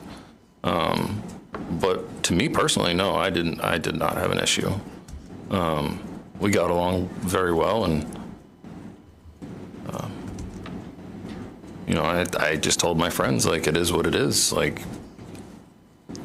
it's going good, so. Everything was good. Right. And did there come a point where you and Emily decided to get married? Yes. How did that happen? Well, that happened at the end of the summer. I want to say it was somewhere around August. There was finally enough money in the account to afford first, last, and security, and we found an apartment. Actually, she found the apartment. We were looking at several places, and then she had just, out of happenstance, just found an ad that was recently put on. She called the number. The guy was like, actually there. He's like, I'm here right now. Just come over right now. We just sort of fell into it, and we liked the place. And I said, if you lived in Vermont, we could definitely see each other a lot more. You wouldn't have to travel back and forth to New Hampshire. And she jumped at it. So we moved in together in August. The place was in Essex. And then I want to say it was maybe a month into living there. It was like September.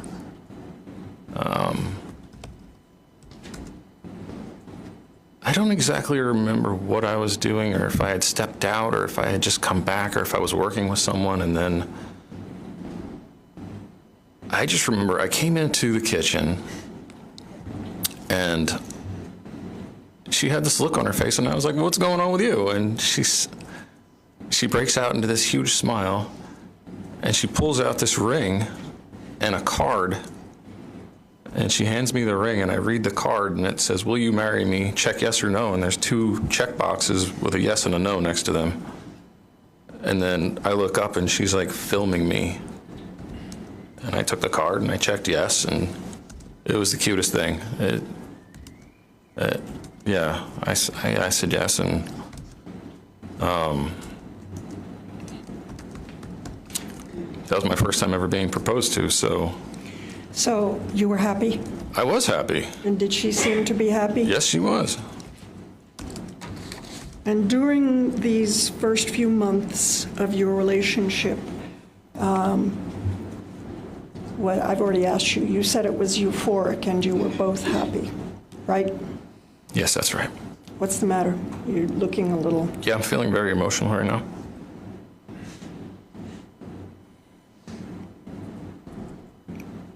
What's bothering you?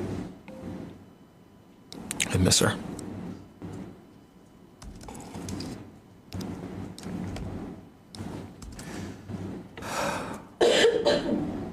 Let me know when you're ready to start again. I'm okay. You're okay? I'm okay. So you said that Yes. in September, In September, you and she decided to get married. that's right. And when did you get married? We got married on October 10th, 2020. So what had happened is we sat down and had a conversation about what dates we thought were going to work. And after the conversation, I reached out to a friend of mine by the name of Teresa, who was an ordained minister. And his friends have last names. When I messaged Teresa, I said, hey, can I call you and can we talk? So I call her and I ask her if she'd be interested in marrying Emily and I. And she said that she would happily do it. And I told her the dates and she's like, yeah, like that's a couple weeks away. Like, let's go for it. So we did. We got married Where? in Burlington. Well, we've seen the photo, your wedding photo. Yes, I saw it. Was it yesterday or?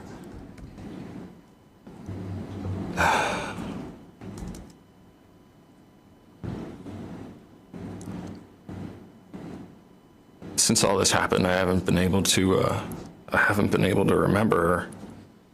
And that was like one of the first times that I saw that picture, and How did it make you feel? it hit hard. He hasn't been able to remember Emily? But yeah, that was. Why did it hit you so hard? We were so happy, and you know, you had said something to me the other day about our lives have a trajectory, and standing on that dock. I'm going to object. This is a non-responsive answer. Sustained. I'm going to allow it. What? Thank you. Okay, You pick up can on the standing script. on that Yeah, standing on that dock and looking at where I am now, like it just makes me very emotional. Well, what emotions does it arouse in you? Sadness and depression and just pain, heartache. Yeah. Okay. So you got married Yes, in we did. Burlington. Yes, we got married in Burlington. Shrugs it off. Looked from the photo that you were down at the waterside. We were actually, we had snuck out onto one of the floating docks, and we were in Lake Champlain. Trespassing? And we had a small ceremony. It was Teresa, Emily, myself, and Lauren. That was it. That was it. Okay. And I think you said you had rented the apartment in Essex. Yes, that's right. Okay. So how did things go with your relationship after you got married? It was pretty normal stuff. From the summertime. Stop you because normal is different for each person. Normal is different from person to person. What do you mean? It was normal stuff. Well, in the summertime, when we started seeing each other, both of us were working a lot less. And then as it came into fall, she had gotten a job at UVM as a CNA, and she was working more, and I took the opportunity to work more. And let me just stop you. Were you working at a tattoo shop at this point, or working self-employed? I was self-employed, and So where did you do the tattoos? I did tattooing at the apartment in Essex. It was very large, and one of the rooms had lots of big windows. So it was a great room to set up as a studio. Did there come a time when surveillance camera was installed in that room? Yes. After some time of Emily observing me working with clients, she thought it would be a good idea if she were to get a ring. A ring camera. A ring camera for the studio room. Why? She didn't trust you.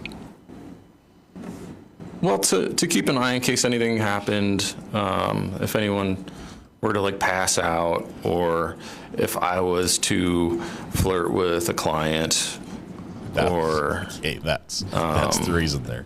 Say something got stolen on a bathroom break. Reasons for having a security like a surveillance camera.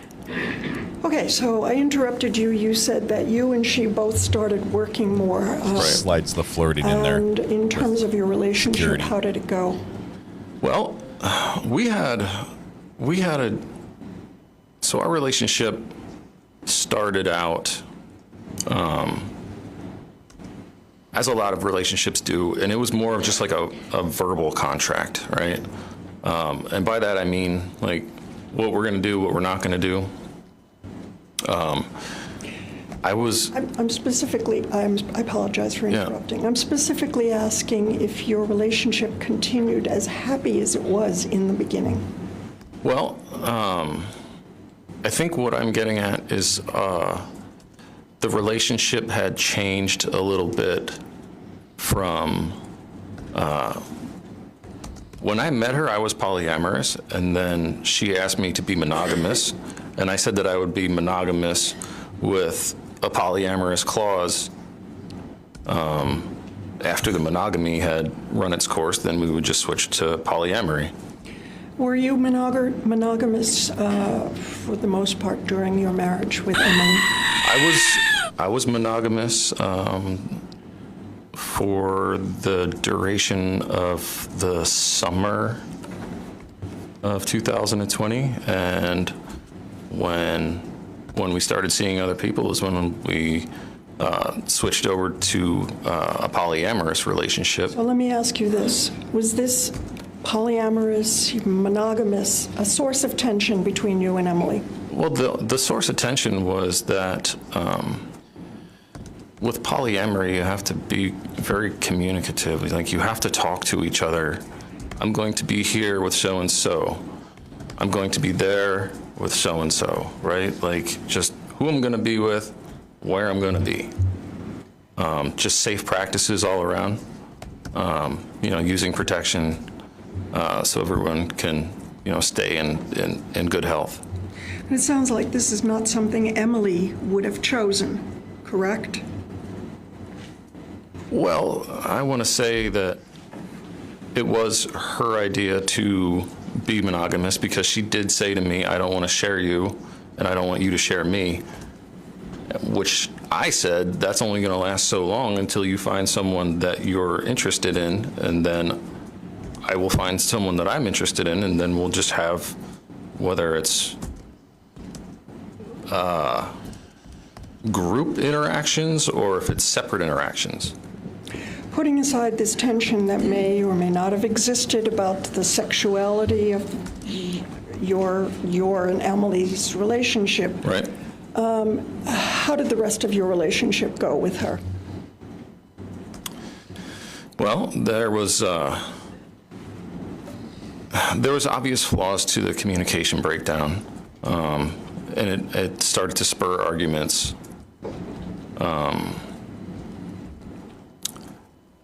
I left my device open for her to see who I was talking to. Your phone? My phone. Yes. And it led to, it led to violence. And explain what you mean like by physical abuse started coming into our relationship, where she would go through my phone and then respond by beating on me. Do you remember the first time that may have happened? Yes, I do. Tell me about that, please. Well, I put my phone on the charger, and she invited me to watch a season of whatever show that she was binging, so that we would sort of both be versed in the show and we could sort of talk about it. So I said, yeah, I'll watch this show, and we'll talk about it later. So she wandered off and took my phone, gave it an examination. And when she came back from the examination, I was still sitting in a chair in front of the television, and she walked up to me and she threw my phone, and it hit me in the side of my face. And I turned to look at her, and she just started in with like a flurry of like punches, just hitting me in my head. And Closed hand? yeah, closed fists. What side of your head? Both fists? She was on my right side. Yeah, both fists. Yeah. So first she threw your phone at you and it hit you in the head? Yeah, right here. What did you do? I was shocked. It was the first time that I've ever seen that side of her. So, and then the punches started coming in, so I just naturally like defended myself. I blocked the punches, and I sort of find my way out of the chair, and she wasn't stopping, so I had to physically like catch her arms, and I had to hold her arms by her sides until she sort of ran out of steam, just restraining her. Was she saying anything to you while this was happening? Yeah, just really, There we go. really, she was really angry. So, you're a fucking asshole. I don't want to. Do I have to swear? Do I have to? I want quote? you to say what she said. Yeah. Okay. Yeah, she would say, you're a fucking asshole. I can't believe you're still fucking talking to this bitch. You told me you were gonna stop talking to her.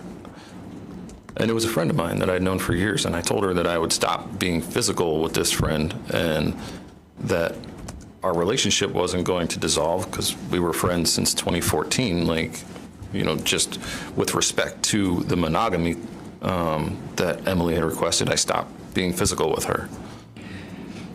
So Emily was saying that she was angry. Was she angry? Yes, she was. Yes, she was very angry. Yes, she was assaulting me. So she was verbally angry. Yes. And physically. Yes, ma'am. Hitting you. Yes, physically. And did you ever hit her back? No, ma'am. So you took her by the arms. Yes. And did she calm down? Yes. After a bit of time, she had calmed down, and when she finally stopped yelling, I opened up communication to tell her that I wasn't continuing a sexual relationship with Victoria, like I had previously said, that it was strictly friendship, only platonic, and there was no reason for her to be upset. Like, her and I were very physical. We were always together. Like, who are you talking about? Emily. Yeah, Emily and I had there was no issues where I wanted to, at that moment, at that time, I didn't want to be with anybody else. Okay. And did you ever talk to her at this time, at this instance, about the fact that she had thrown your phone at you and hit you? Did you ever talk about that? Oh yeah, actually, yes. I said that, I did. I said that, it's not okay. I don't hit you, so please don't hit me. I grew up in a household where hitting happened, and I don't want to continue that. And her and I had talked about bringing children into our relationship, so I thought that domestic abuse definitely needed to be cut out of the equation. What did she say? Once again, poor choice of words. Well, she had apologized after some time for her harsh reaction, and we had gotten together and sort of made up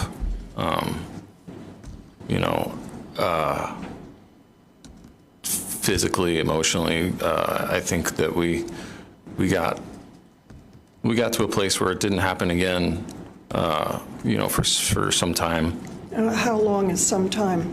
A week, a month? It was probably a good month, or maybe even a month and a half. And I forgot to ask you, approximately when did this incident happen?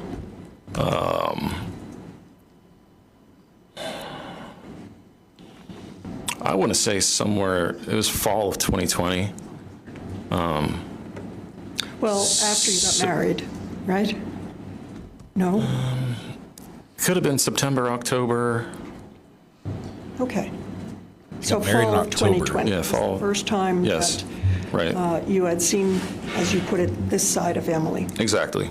The polyamory began. And so when I they just got asked married. you, when, if ever, did another incident occur where you saw this side of her? Right. Yes, there was more incidents from that point moving forward. And I want to say it was, if we were in September, October, November, yeah, I want to say probably maybe late October, early November, if I'm thinking on the calendar. Hard to say exactly, but there was another instance where I recall I was sitting on the bed in our bedroom, and I was sending a text message.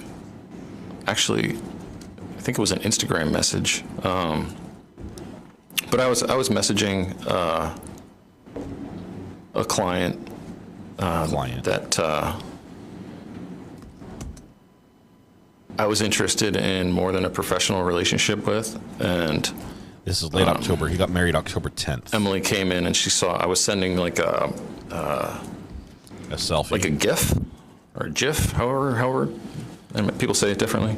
But yeah, like a short video clip. And when Emily came into the room, she had her laptop computer, and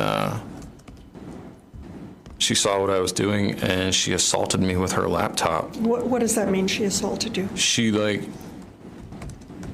keyboard she warrior? Like jumped on the bed and struck me in the head. Like she hit me. She had the laptop and she hit me with it. Where? In my head. What part of your head? Like the back of my head on the... Right on the bun? On the right side, I guess. Did she say anything? Yeah, she said things like, "You're a piece of shit," and you...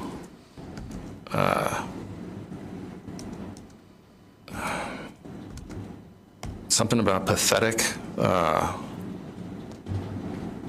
I don't remember a whole lot of other verbiage, but Did she do anything else physical other than hit you in the back of the head with her laptop? she tried to. I like scurried off the side of the bed, and What did she try to do? she like came running after me. Like she came like scurrying across the bed, and I just sort of like ran around the perimeter of the bed to stay away from her. This is 2 weeks after their I was saying, amazing things wedding. like calm down, like let's just talk it out, like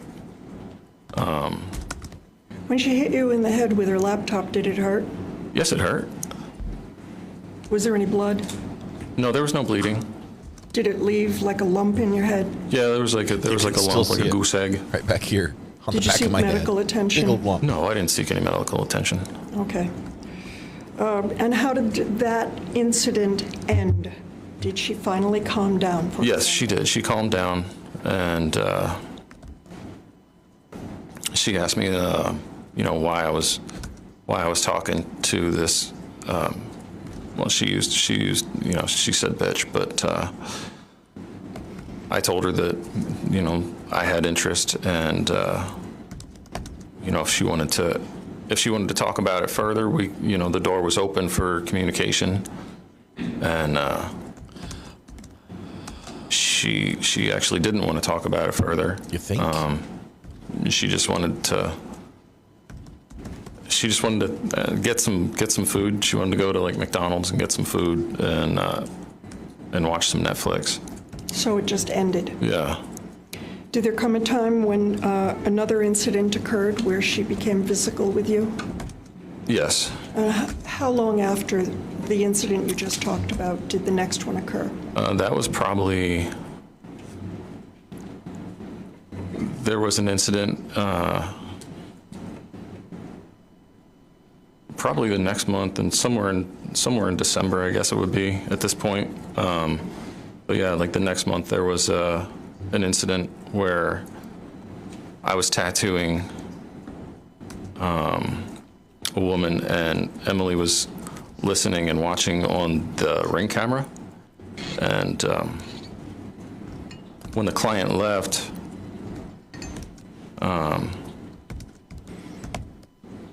she came in, and so I tattoo people on like a fold out. What does that mean? Essentially, it's a massage table, but it's like a large padded fold out table that a person will lie on to get tattoos and whatnot. Emily had come into the room and like flipped the table onto its side, like threw it on the floor. I had a workstation set up with a bunch of tattoo pigment. Essentially, people will call it ink, but it's different colored tattoo pigments. She like knocks everything onto the ground and comes over and starts slapping me. Open palm? Yeah, she had an open palm. She slapped my face, and see what had happened is I had unplugged the Ring camera. I was done being watched and scrutinized for my conversation with my friends. So I unplugged the camera, and Emily did not like it, and she came in and assaulted me. Well, you've described her hitting you on your face. Yes. With an open palm. That's right. Did Yep. she hit you in any other way? I think there was like some, she like pounded on me with like a closed fist, like on my chest. Let me stop you for a second. Yeah. You are much bigger than Emily, aren't you? I'm 6 foot, probably about 200 pounds. And she was much smaller than you. She's 5'3", about 130 pounds. So I've asked you a couple of times if what she did to you hurt you. Explain to us how a woman who's that much smaller than you can actually inflict pain. Well, I think my nervous system is working pretty well because if someone hits me, I feel it, and I have a pain response. She hit hard. She wasn't. My nerves were working. She wasn't a gentle person. I wouldn't describe her as gentle. Okay. So she came in and she said, "I can't believe that you're fucking this bitch," and threw everything in the tattoo room around, and she told me she was going to have my license revoked and ruin my business and tell all her friends to not get tattooed by me. And how did this incident end? I told her the same thing as I told her before, like, you got to stop hitting me. There's another way to work through this. Yeah, but the ink on the marriage license hadn't been tried multiple yet. times, and that's when I suggested us getting a couples therapist. So. And you did? Yeah, we got a couples therapist. Her name was Dr. Webster. Did she specialize in thruples? I was trying to find a way to not stumble across the landmines, so to speak.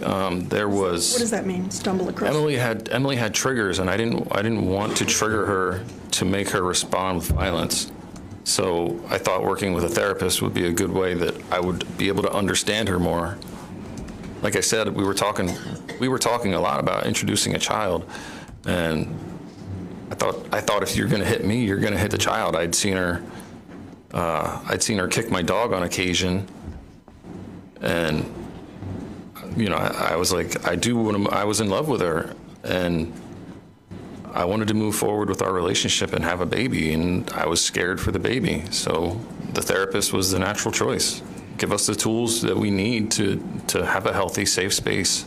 So after you and Emily started seeing a therapist, did she or did she not continue to hit you? She did. She did. We set up Zoom sessions with Dr. Webster. This was during COVID? Yes, this was during COVID. And then also there was, excuse me. Dr. Webster, Dr. Webster keep my name was out your mouth. Located in Vermont and then moved to Massachusetts, so also the distance that we just continued to have Zoom sessions instead of going to seek her out in an office setting. But you said notwithstanding your and Emily having couples counseling, she continued to hit you. That's correct, yes. Do you remember the next time that she hit you? There was an incident that I do remember her assaulting me with a wine bottle. And that time was very strange to me because there was she didn't say anything. There was no swearing, there was no nothing. Like, it was odd. I got a glass of wine. Let me stop you. Yes. Is this the New Year's Eve incident? I believe so. And this is what you remember hearing Emily's mother talk about? Yes, I heard Adrian talking about that the other day. Her from locking herself in her room. I do remember her locking herself in our bedroom. So this incident you are now going to tell us about started with you getting a glass of wine. Yes. Yes, I got a glass of wine. I was in the living room. I was sending a message to someone, I don't remember who, and Emily had walked past me, looked at what I was doing, retrieved the wine bottle. Was it empty, full? It was like half full. Okay. Was a cork in it? Yes. Yes. Yeah, she brought it back. I'm sitting on the couch. I believe I'm just scheduling, and she assaults me. She starts hitting me with the wine bottle in my head and arms. And where on your head? Right on the bun. In the back of my head. Yep, on the bun. Where I have the So padding. I'm going to ask you obvious questions, but did that hurt? Yeah, it's a wine bottle to your head. It hurts. Yes. And then you said she hit you on other places on your body with the wine bottle? Yes, yes. On my arms, I put my arms up to not get any more blows to the head, and I saw an opportunity, so I wrestled the bottle away from her, and poured myself a mega pint. I took it and I held it away from her, and I pushed her away, and I said, "Stop hitting me," and she ran into the bedroom and like slammed the door and locked it, and she didn't say anything. So I go and I try to go in the bedroom to get an explanation, and she's just in there, and I'm yelling like, "Are you gonna explain yourself? Like, what just happened?" Did she answer you? No, I just heard her. I guess she was on the phone. Okay. How did that incident end? It just ended with her like coming out and being like, "I want a Coke. Will you take me to get a Coke?" And I'm like, "Oh, yeah. Are we going to talk about that at all?" Or she's like, just gives me sort of like a blank look with like a flat sort of smirk. and just goes and like grabs her coat. Were there ever any instances where we need Dr. there was G a in mark here. left on your face or your body by something Emily may have done? Yeah, she's given me black eyes, scratches. We need Tell me pictures. about the black eye. I was trying to communicate with her about. Let me guess. About how I felt like she wasn't being. First of all, let me interrupt you. Yes. You have approximately when did this happen?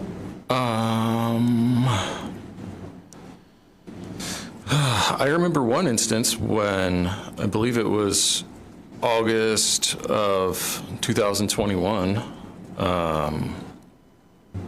We had gone to an inn, and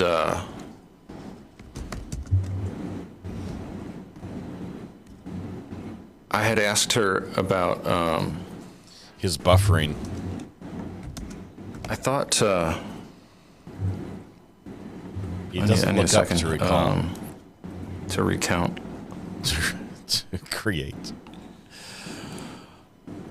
A lot of times people look up to that's recall what it was. something. Okay. He does not. So I thought that she wasn't being responsible with. So our arrangement, our polyamorous arrangement, sort of requires that we stay safe. I understand that, you know, sometimes in the heat of the moment, it's nice to have that spontaneity. But if you're hooking up with other people and you're getting STIs, then that means that I can't have sexual relations until you have antibiotics and they run their course, which is like a week or two.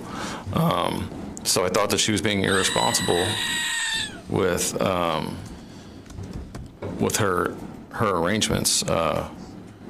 So when I had told her about it, she like walked up to me and started punching me in my face. And Closed fist? A closed fist, yeah. Yep. Right in my face, I right think back it was here my on the right bun. eye. Yeah, she blackened my right eye. She beat me about the head and neck. I remember, like, I wear earrings, and I remember my earrings just getting popped out. I was wearing a shirt and a necklace. Gauges. Ripped my shirt right down the middle. Broke my necklace. My pendant went flying.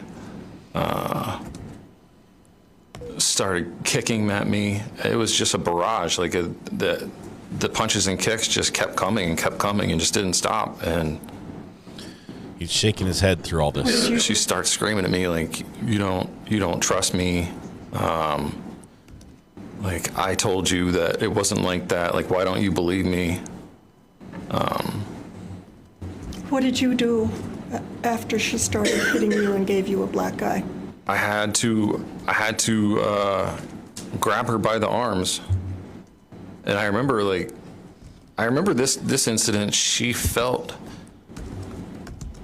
I don't know exactly how to describe it. It felt like she started doing steroids, like, or something. Like, she had so much strength that I had to hold her so tightly that I almost thought that I couldn't even hold her. Like, she was like sweating and flailing and cursing, and it was an event. It was a crazy event.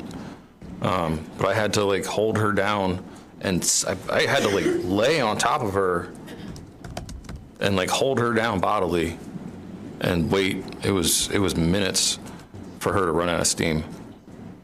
Did you hit her back? No, I just held her down and waited for her to cool off. And when she cooled off, what, if any, conversation did you and she have? Well, I told her that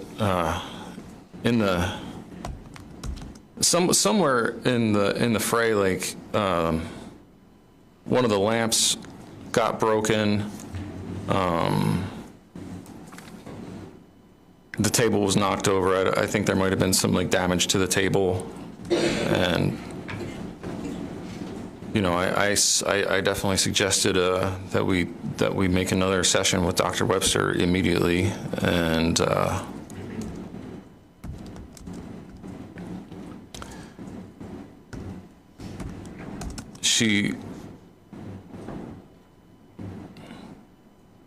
want to say she just gave me a bit of silent treatment, and then when she finally did start talking to me, it was things like, why don't you believe what I say, and I just want you to believe what I say. So we don't believe what you say.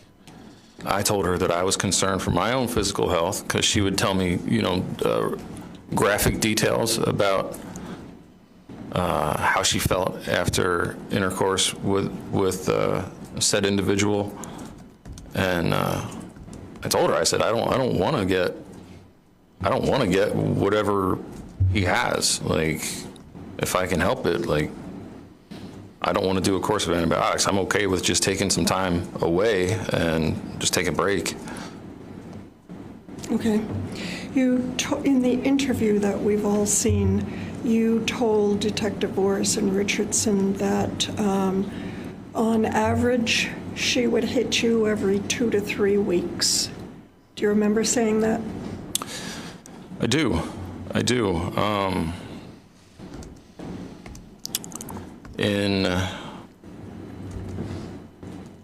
December of 2020, we had started a project, a tiny home project. We were following on social media a number of couples that were doing bus builds.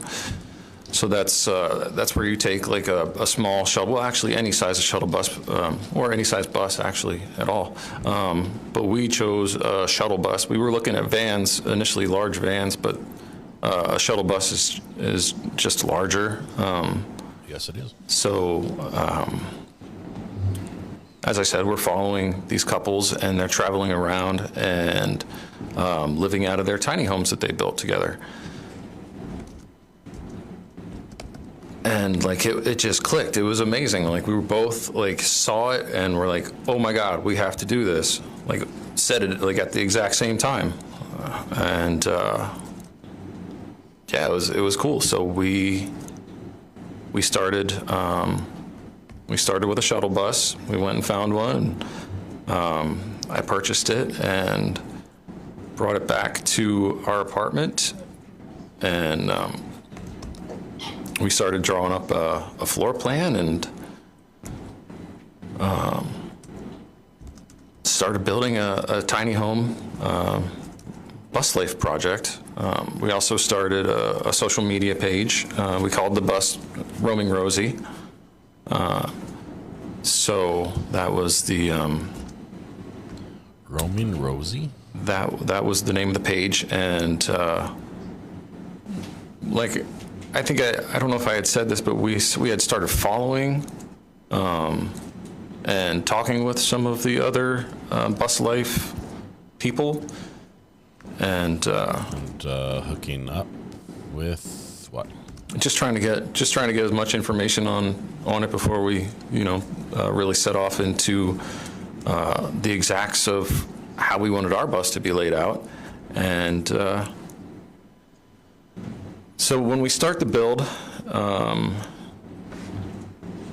I want to say that the bus is approximately 8 feet wide and 16 feet long for the living space. And that's a very close, a very close situation when having to work 2 people into a small space.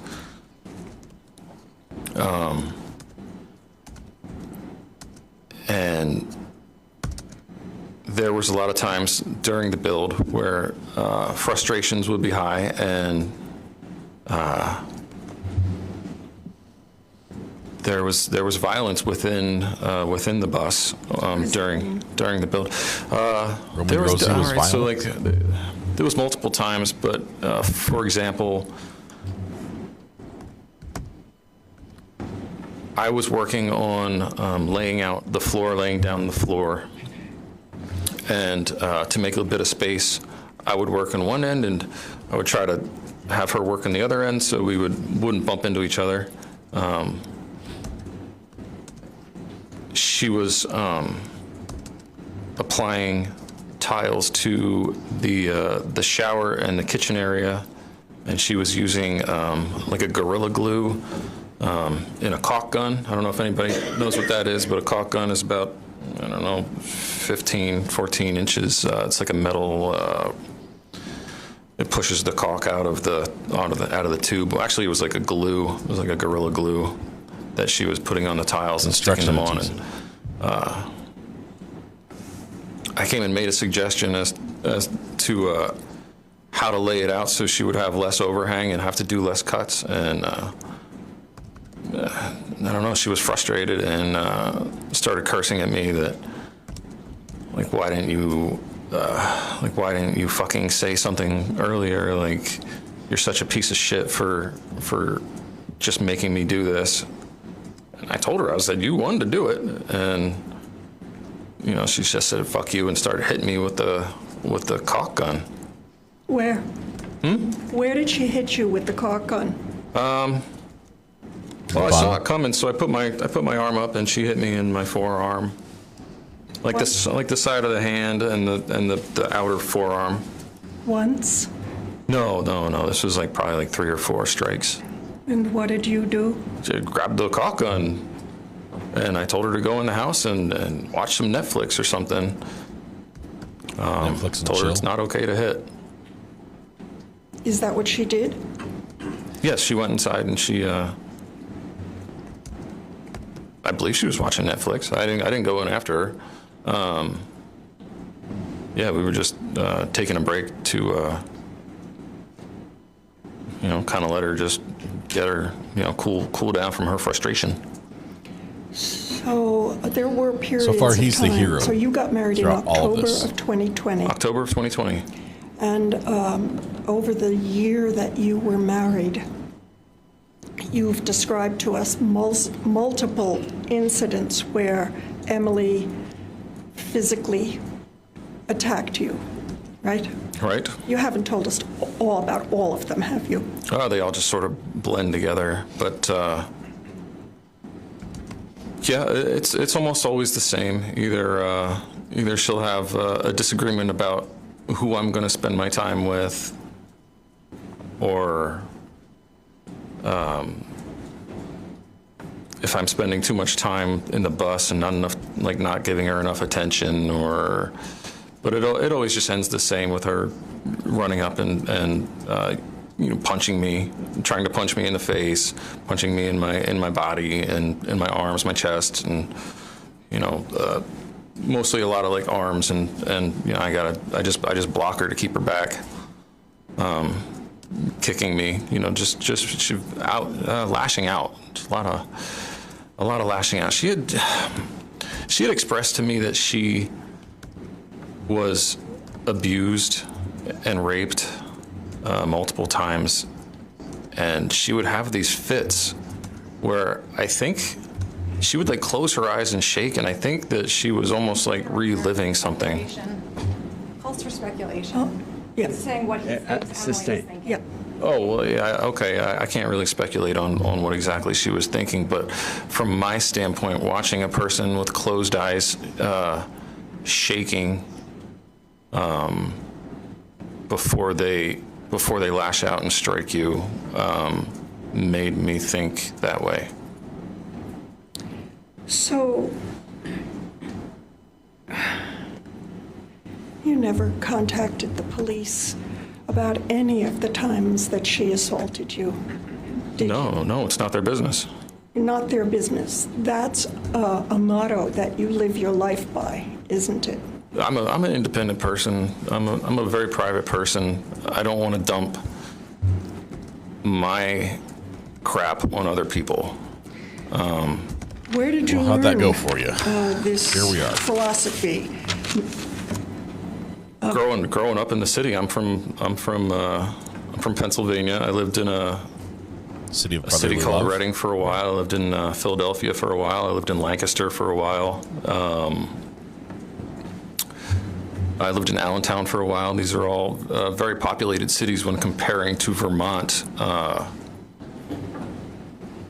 which our biggest city in Vermont is Burlington, which isn't, it's not even an eighth of like the smallest city in Pennsylvania. So, you know, when you grow up in the city, you mind your own business.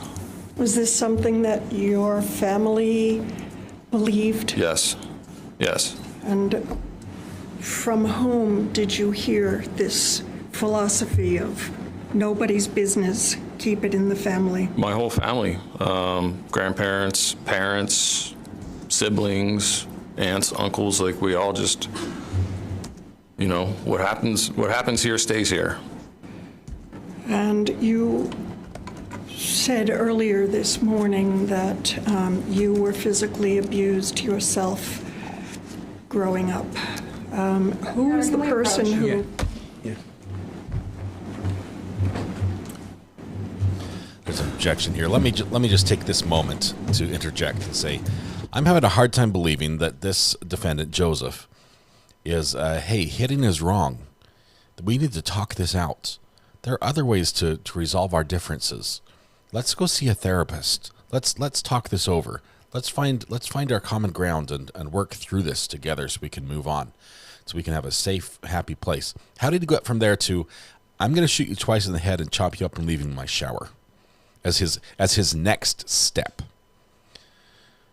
How did he make that jump from, hey, don't hit, to I'll use every kitchen knife in the kitchen block on you? I just, nope. It's not, it's a massive leap.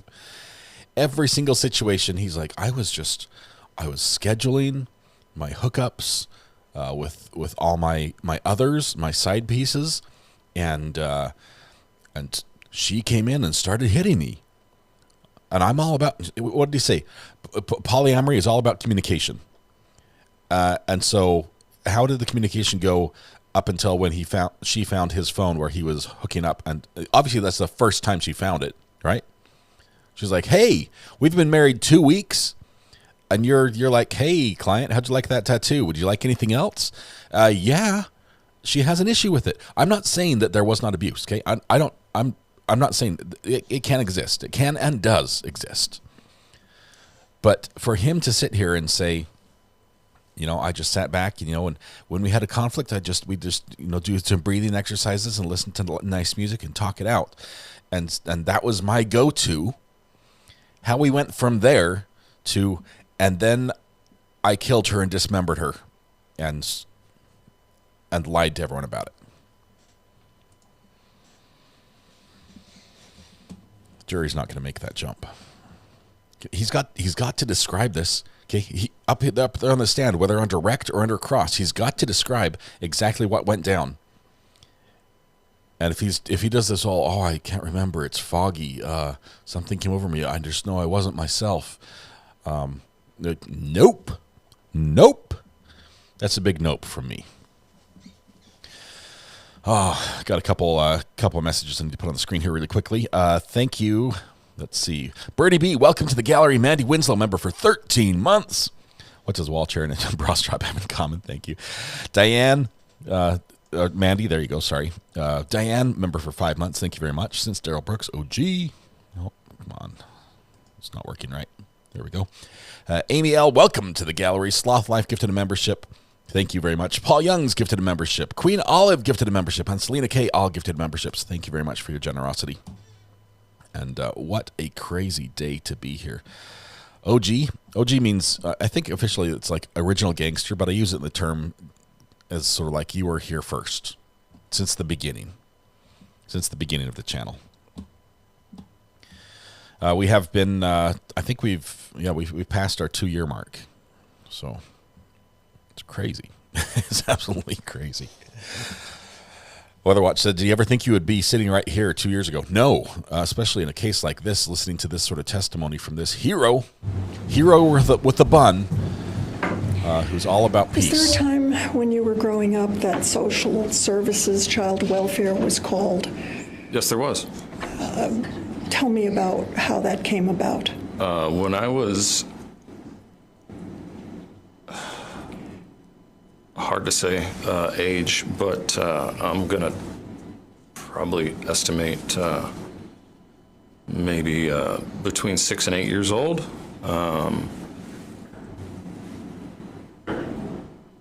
I was at school. It was a public school in Pennsylvania, and I had some bruising that one of the teachers had seen, and I got called into the office where I was questioned about my bruises, and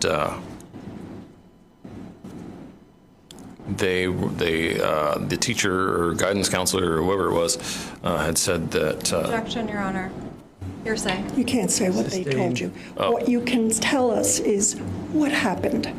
There was bruises on me, and they said that they were going Objection, Your Honor. Hearsay. You can't say what other people said. You can only tell us what happened as a result of this.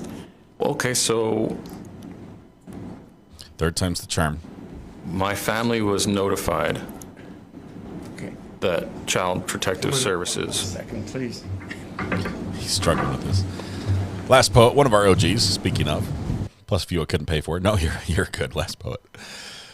We're struggling with this this whole hearsay thing. Hearsay is an out-of-court statement. That's the basics. A statement made outside of court. If it didn't happen right here on the stand, that's hearsay. There are ways to get some hearsay is allowed, and there are ways to get hearsay in if it's the right type. But you can't just say, this guy cannot just say, oh, this person told me XYZ. The GOAT link, here's the last time for the GOAT link. This is going to be the GOAT link right here in chat. I think after a case like today, you all need a screaming goat. The best part about this is they're quite economical. I think they're under $10 if you've got Prime shipped, under $10. Bruises on you. Physical discipline from my mother. I believe that they were hanger marks.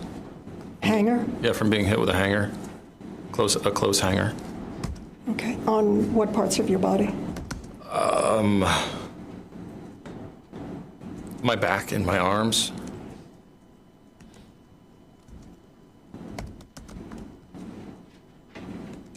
Okay. So you were hit as a child? Yes. Was this his stepmom? Excuse me, I choked on that one. Was this his stepmom? Were you ever taken out of the home as a result of this? Objection, Your Honor. Sustained. I'll withdraw the question. It's sustained. No. You don't have to answer. Okay. Okay. I don't know what that means. So. Can we approach? Yeah. The judge is like, yeah, we can approach. Let me, I forget where I was going there. What was I was about to talk about something. I lost it. I had a thought. It'll come back to me. My brain is on a circle track. My brain tree is.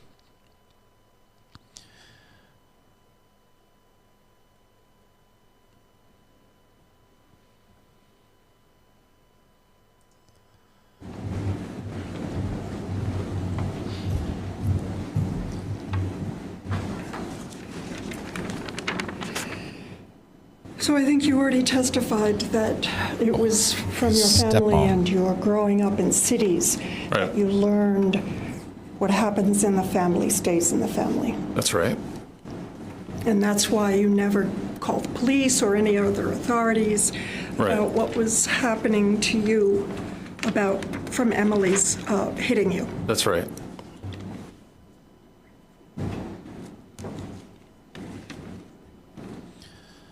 I believe his stepmom passed away in an unexplained homicide. Let me confirm that.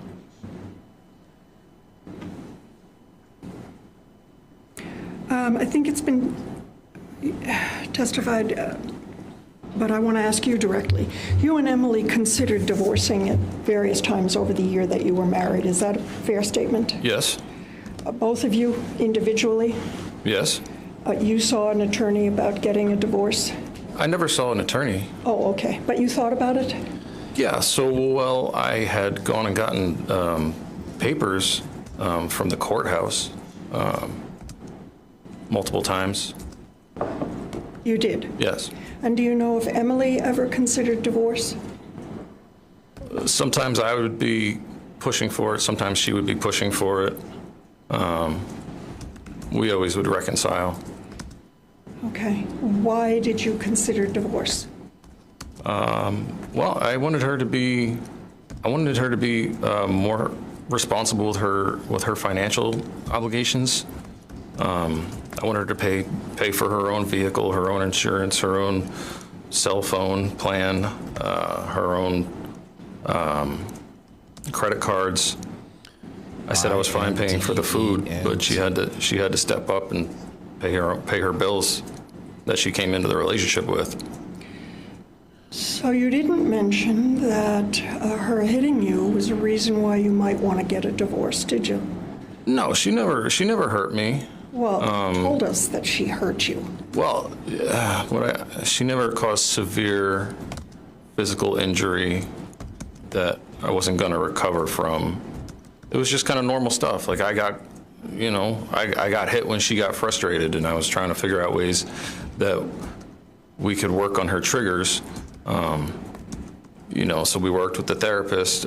We did things like have pillow fights instead. Like I would just give her a pillow to hit me with, or hit Remy with, because she could swing away and she wasn't going to hurt us with a pillow. Hit Remy? So you just testified that it was normal The dog? To lash out physically when a person gets frustrated. Oh, it might not be normal for everyone, but most of my relationships, the women in my life, have been aggressive and I guess I could say physically abusive. What's the common denominator? So you tolerated being hit? Yes. Am I hearing you? Yes.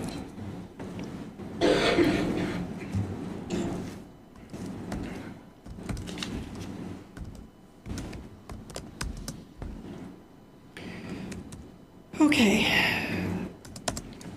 Judge, may we approach briefly? Just about timing. They want to take a break before they go into the. He has to address the incident, the pillow fight to end all pillow fights. He has to address this on the stand, and I think it would be wise for him to do it under direct examination instead of under cross.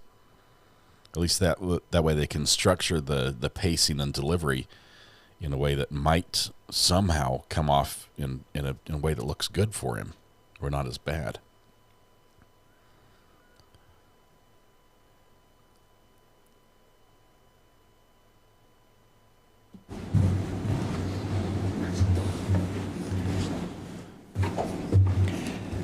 Okay. So I want to talk to you now about the weekend of October 16th. You ready? Yeah. Yes. Okay. Where had you and Emily been living prior to that weekend?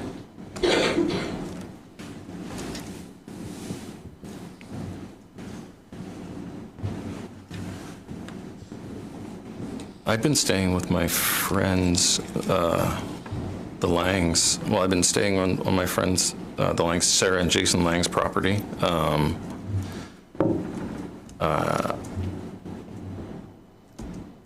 Living in our tiny home bus that we were building. That was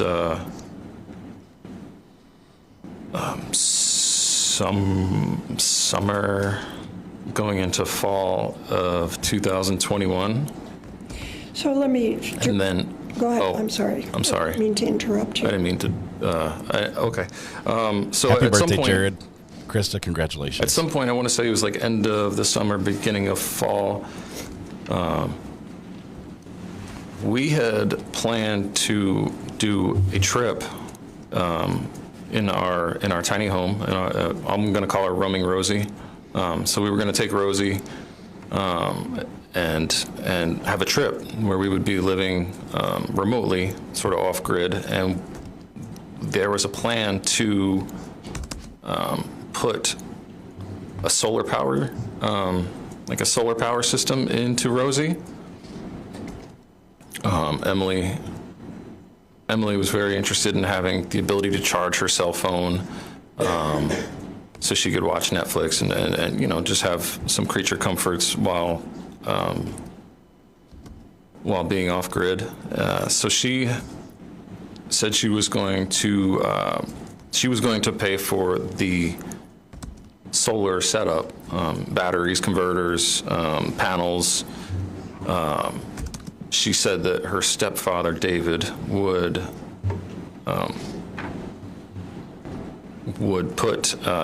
assist in installing the solar system. Physically help. Yes, he would. Yeah, she said that he would. David. She said David will help put the solar system in the bus. So. She came to Vermont and she said, this is a different account. Today's the day, let's go to New Hampshire. That one's still active, still posting videos. I was like, you haven't even gotten the stuff. Like, you don't have the, I don't think she had the funds at all to buy the solar equipment.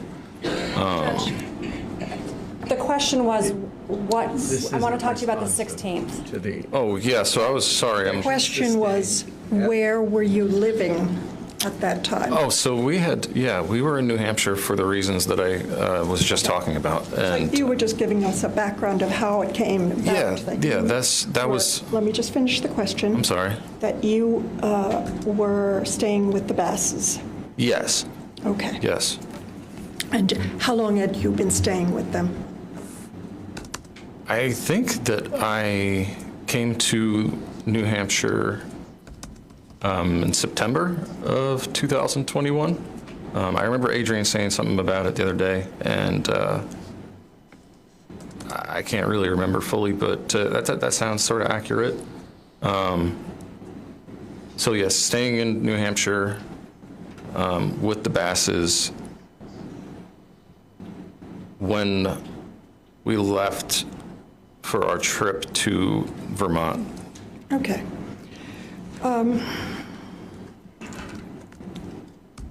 What was the purpose of the visit to Vermont? A family reunion was the purpose of our visit. My sister,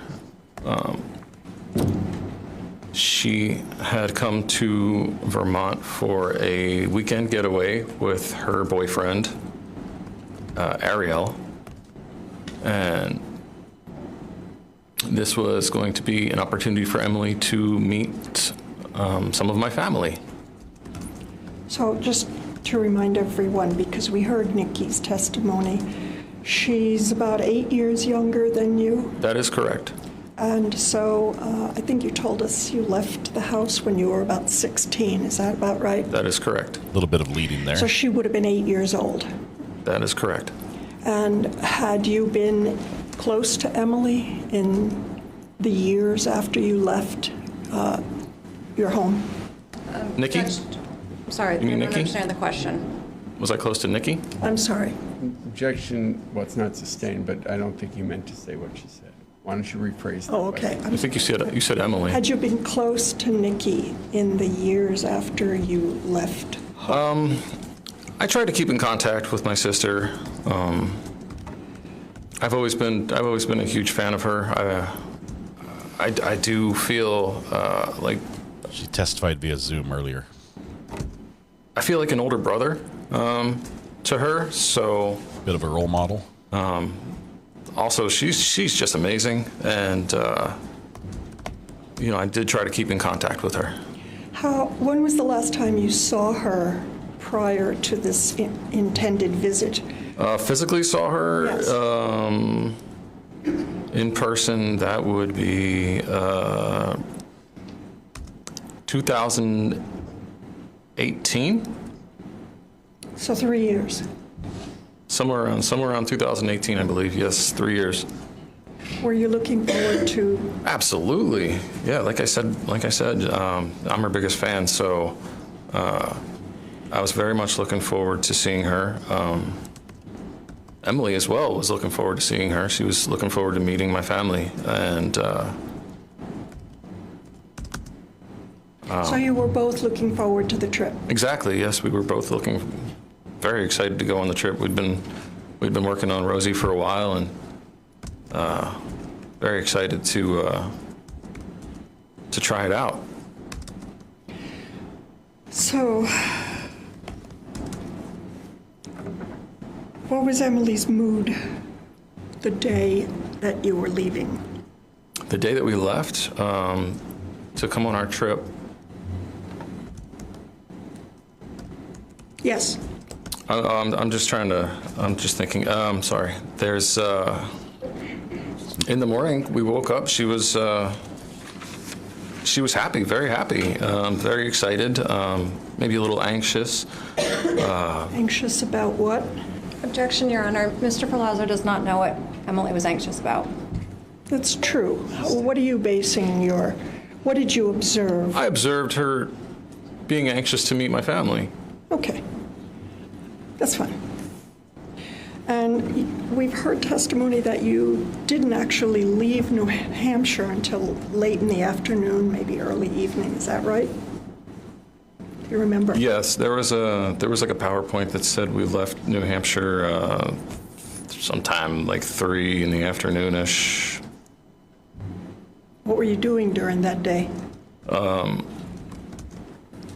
We woke up in the morning. I remember she made me some coffee. I believe we made breakfast together. And then just sort of putting things away. We were going to drive Rosie and wanted to stow everything appropriately so nothing was going to fall out and hit her or Remington as we drove. And who's Remington? Remington is our dog. Okay. The one I give my wife pillows so she can beat on. Yeah, so we packed everything up tightly to prepare for the drive. Remington is the name of a we had to move some of the vehicles around. The bus is about 24, 27 feet in length-ish. I don't have an accurate, but it's a long vehicle, and there's a short driveway at the Bass's residence that spills out onto a sometimes heavily traveled road. He's not good just with moving things so we could leave efficiently. Okay. I know it's a little early, Judge, but I would like to take a break now. We can come back at 1:15. Would the parties approach so that actually you're hearing what Ms. Chance is saying? The judge has asked everyone to approach so that they can discuss whether they take the break right now or in about 15 minutes, which is when we normally would break. They're getting to the point where he is going to have to testify about the murder or about what happened. The self-defense as he's going to testify to. I think she wants to solidify or let the jury mull over and just let it, stick with them, everything he said thus far to this point without the rest of it in there. Yeah, time for a poll. By tradition, we don't do a poll until both sides are asked, but I think I could guess where it's going to be right now. I want to hear his defense story. There's a lot of physical evidence that he has to be able to work into that defense story and make it plausible, which is going to be, I think, difficult. But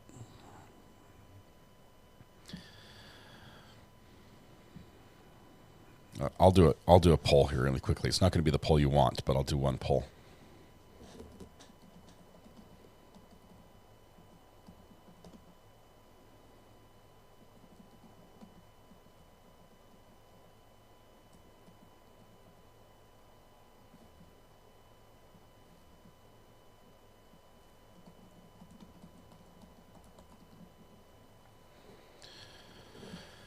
There we go. We've got a poll up. The question is, was the defendant wise to testify I spelled in wrong, in his own defense?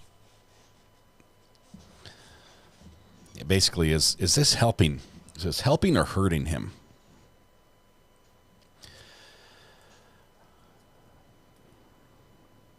Can the poll be, is this the poll you want?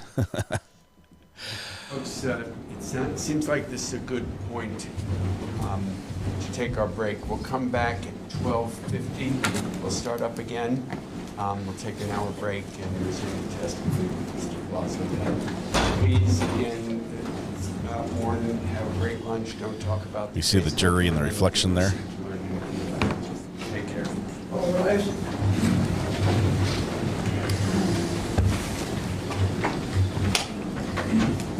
Don't think we'll have any business here. We're just going to go straight to lunch, which is good because my goat batteries are wearing down. I've been putting my mic off and just screaming the goat a little bit, but might need to get a new one. I don't know if he's under oath, if he can talk to his attorneys. Like, definitely not about his testimony. Anything anyone wants to put on record at this time? No, thank you, Judge. No, thank you, Judge. We'll start promptly at 10 of 1. 10 to 1. All right, so yeah, he's clearly they can talk to him, but you're doing fine. You're doing fine. I think they bought it. I think they bought it. I don't know what they're saying to him, but. What I need to say a happy birthday to Justin. Was it Justin? Krista OG? Let me go back and do this properly because I sort of interrupted the testimony. Let's see. Jared. I'm sorry, Krista. I'm sorry. I knew it started with a J. I think I got close to the right number of letters in there. Happy birthday, Jared. Krista OG's oldest. Happy birthday. And Krista, congratulations on 20 months, OG. Yes, original goats. That's what we're calling that. Original goat. Happy birthday, Jared. Hope you have a great one. We're going to take a lunch break after we end the poll, which is probably not going to be a surprise to many people, but the poll comes back. It looks like about 86% of us say, no, it was not a wise thing for Joseph to testify in his own defense. When we come back, he's going to continue to be on the stand, and this gets to the good part. And by good part, I mean bad. This gets to the part where he has to tell the story of why he did what he did to Emily and exactly how that happened. The lead up, I can just guess it's going to be another argument. It's going to be another, I was just being good old peaceful polyamorous me, and she flipped out. And she started attacking me verbally. She started attacking me physically, and I, had to restrain her. And finally, she, went to bed. And it's like I was just like, I can't believe I'm living this life. This is how I think it's going to go. Can't believe I'm living this life where I'm, just constantly attacked in my own bus, which you're not paying for. You're part of. We'd have solar panels if you paid your part. And but the fight has to continue. The fight has to continue. She has to be in the bed, on the pillow, and he has to have the gun. How he's going to spell that out, I don't know. But it's not good, and I don't think he will come across as very believable during it. That's just, I'm putting that out there right now. He snapped. Something came over him. He doesn't remember. Do you think he'll pull the I don't recall? he has to remember enough that he can say it was self-defense, so he can't just say, I don't recall. But terrible. This couple, weeks after they got married, not months, but weeks after they got married, he's arranging a hookup and can't understand why his wife might not be okay with that. Yeah. That's crazy to me. That's crazy. All right, I'm going to make a new thumbnail. We're going to come back. I'm going to portal us over to it because you do not want to miss the second part of today. Let's see. We're going to portal to that. We'll be back at, let's see, 12:45. We've got just under an hour break, just under an hour. So go grab yourself some lunch. We'll warn you that the testimony we get tomorrow, when we come back, it's going to be tough. It's going to be recounting the murder, possibly the dismembering as well. Tonight, when you go home, please hug the people you love, smile at someone, make their day just a little bit better, and please stay safe till we go live again at 12:45 Eastern Time in about 47 minutes or so. We'll be back. The portal is open. We can portal you over there. The conversation can continue until we restart, but I will see you then. And until then, have yourselves a great lunch. Please take care of each other. We'll see you on the flip side.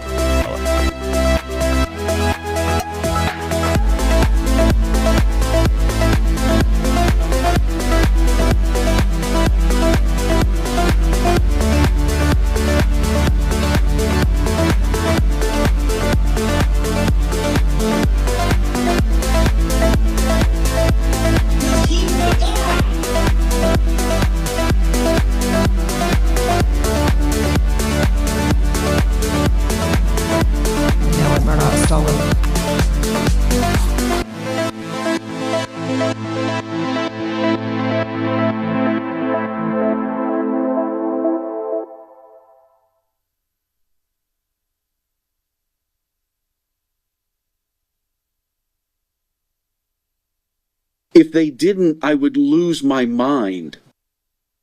Shame on you.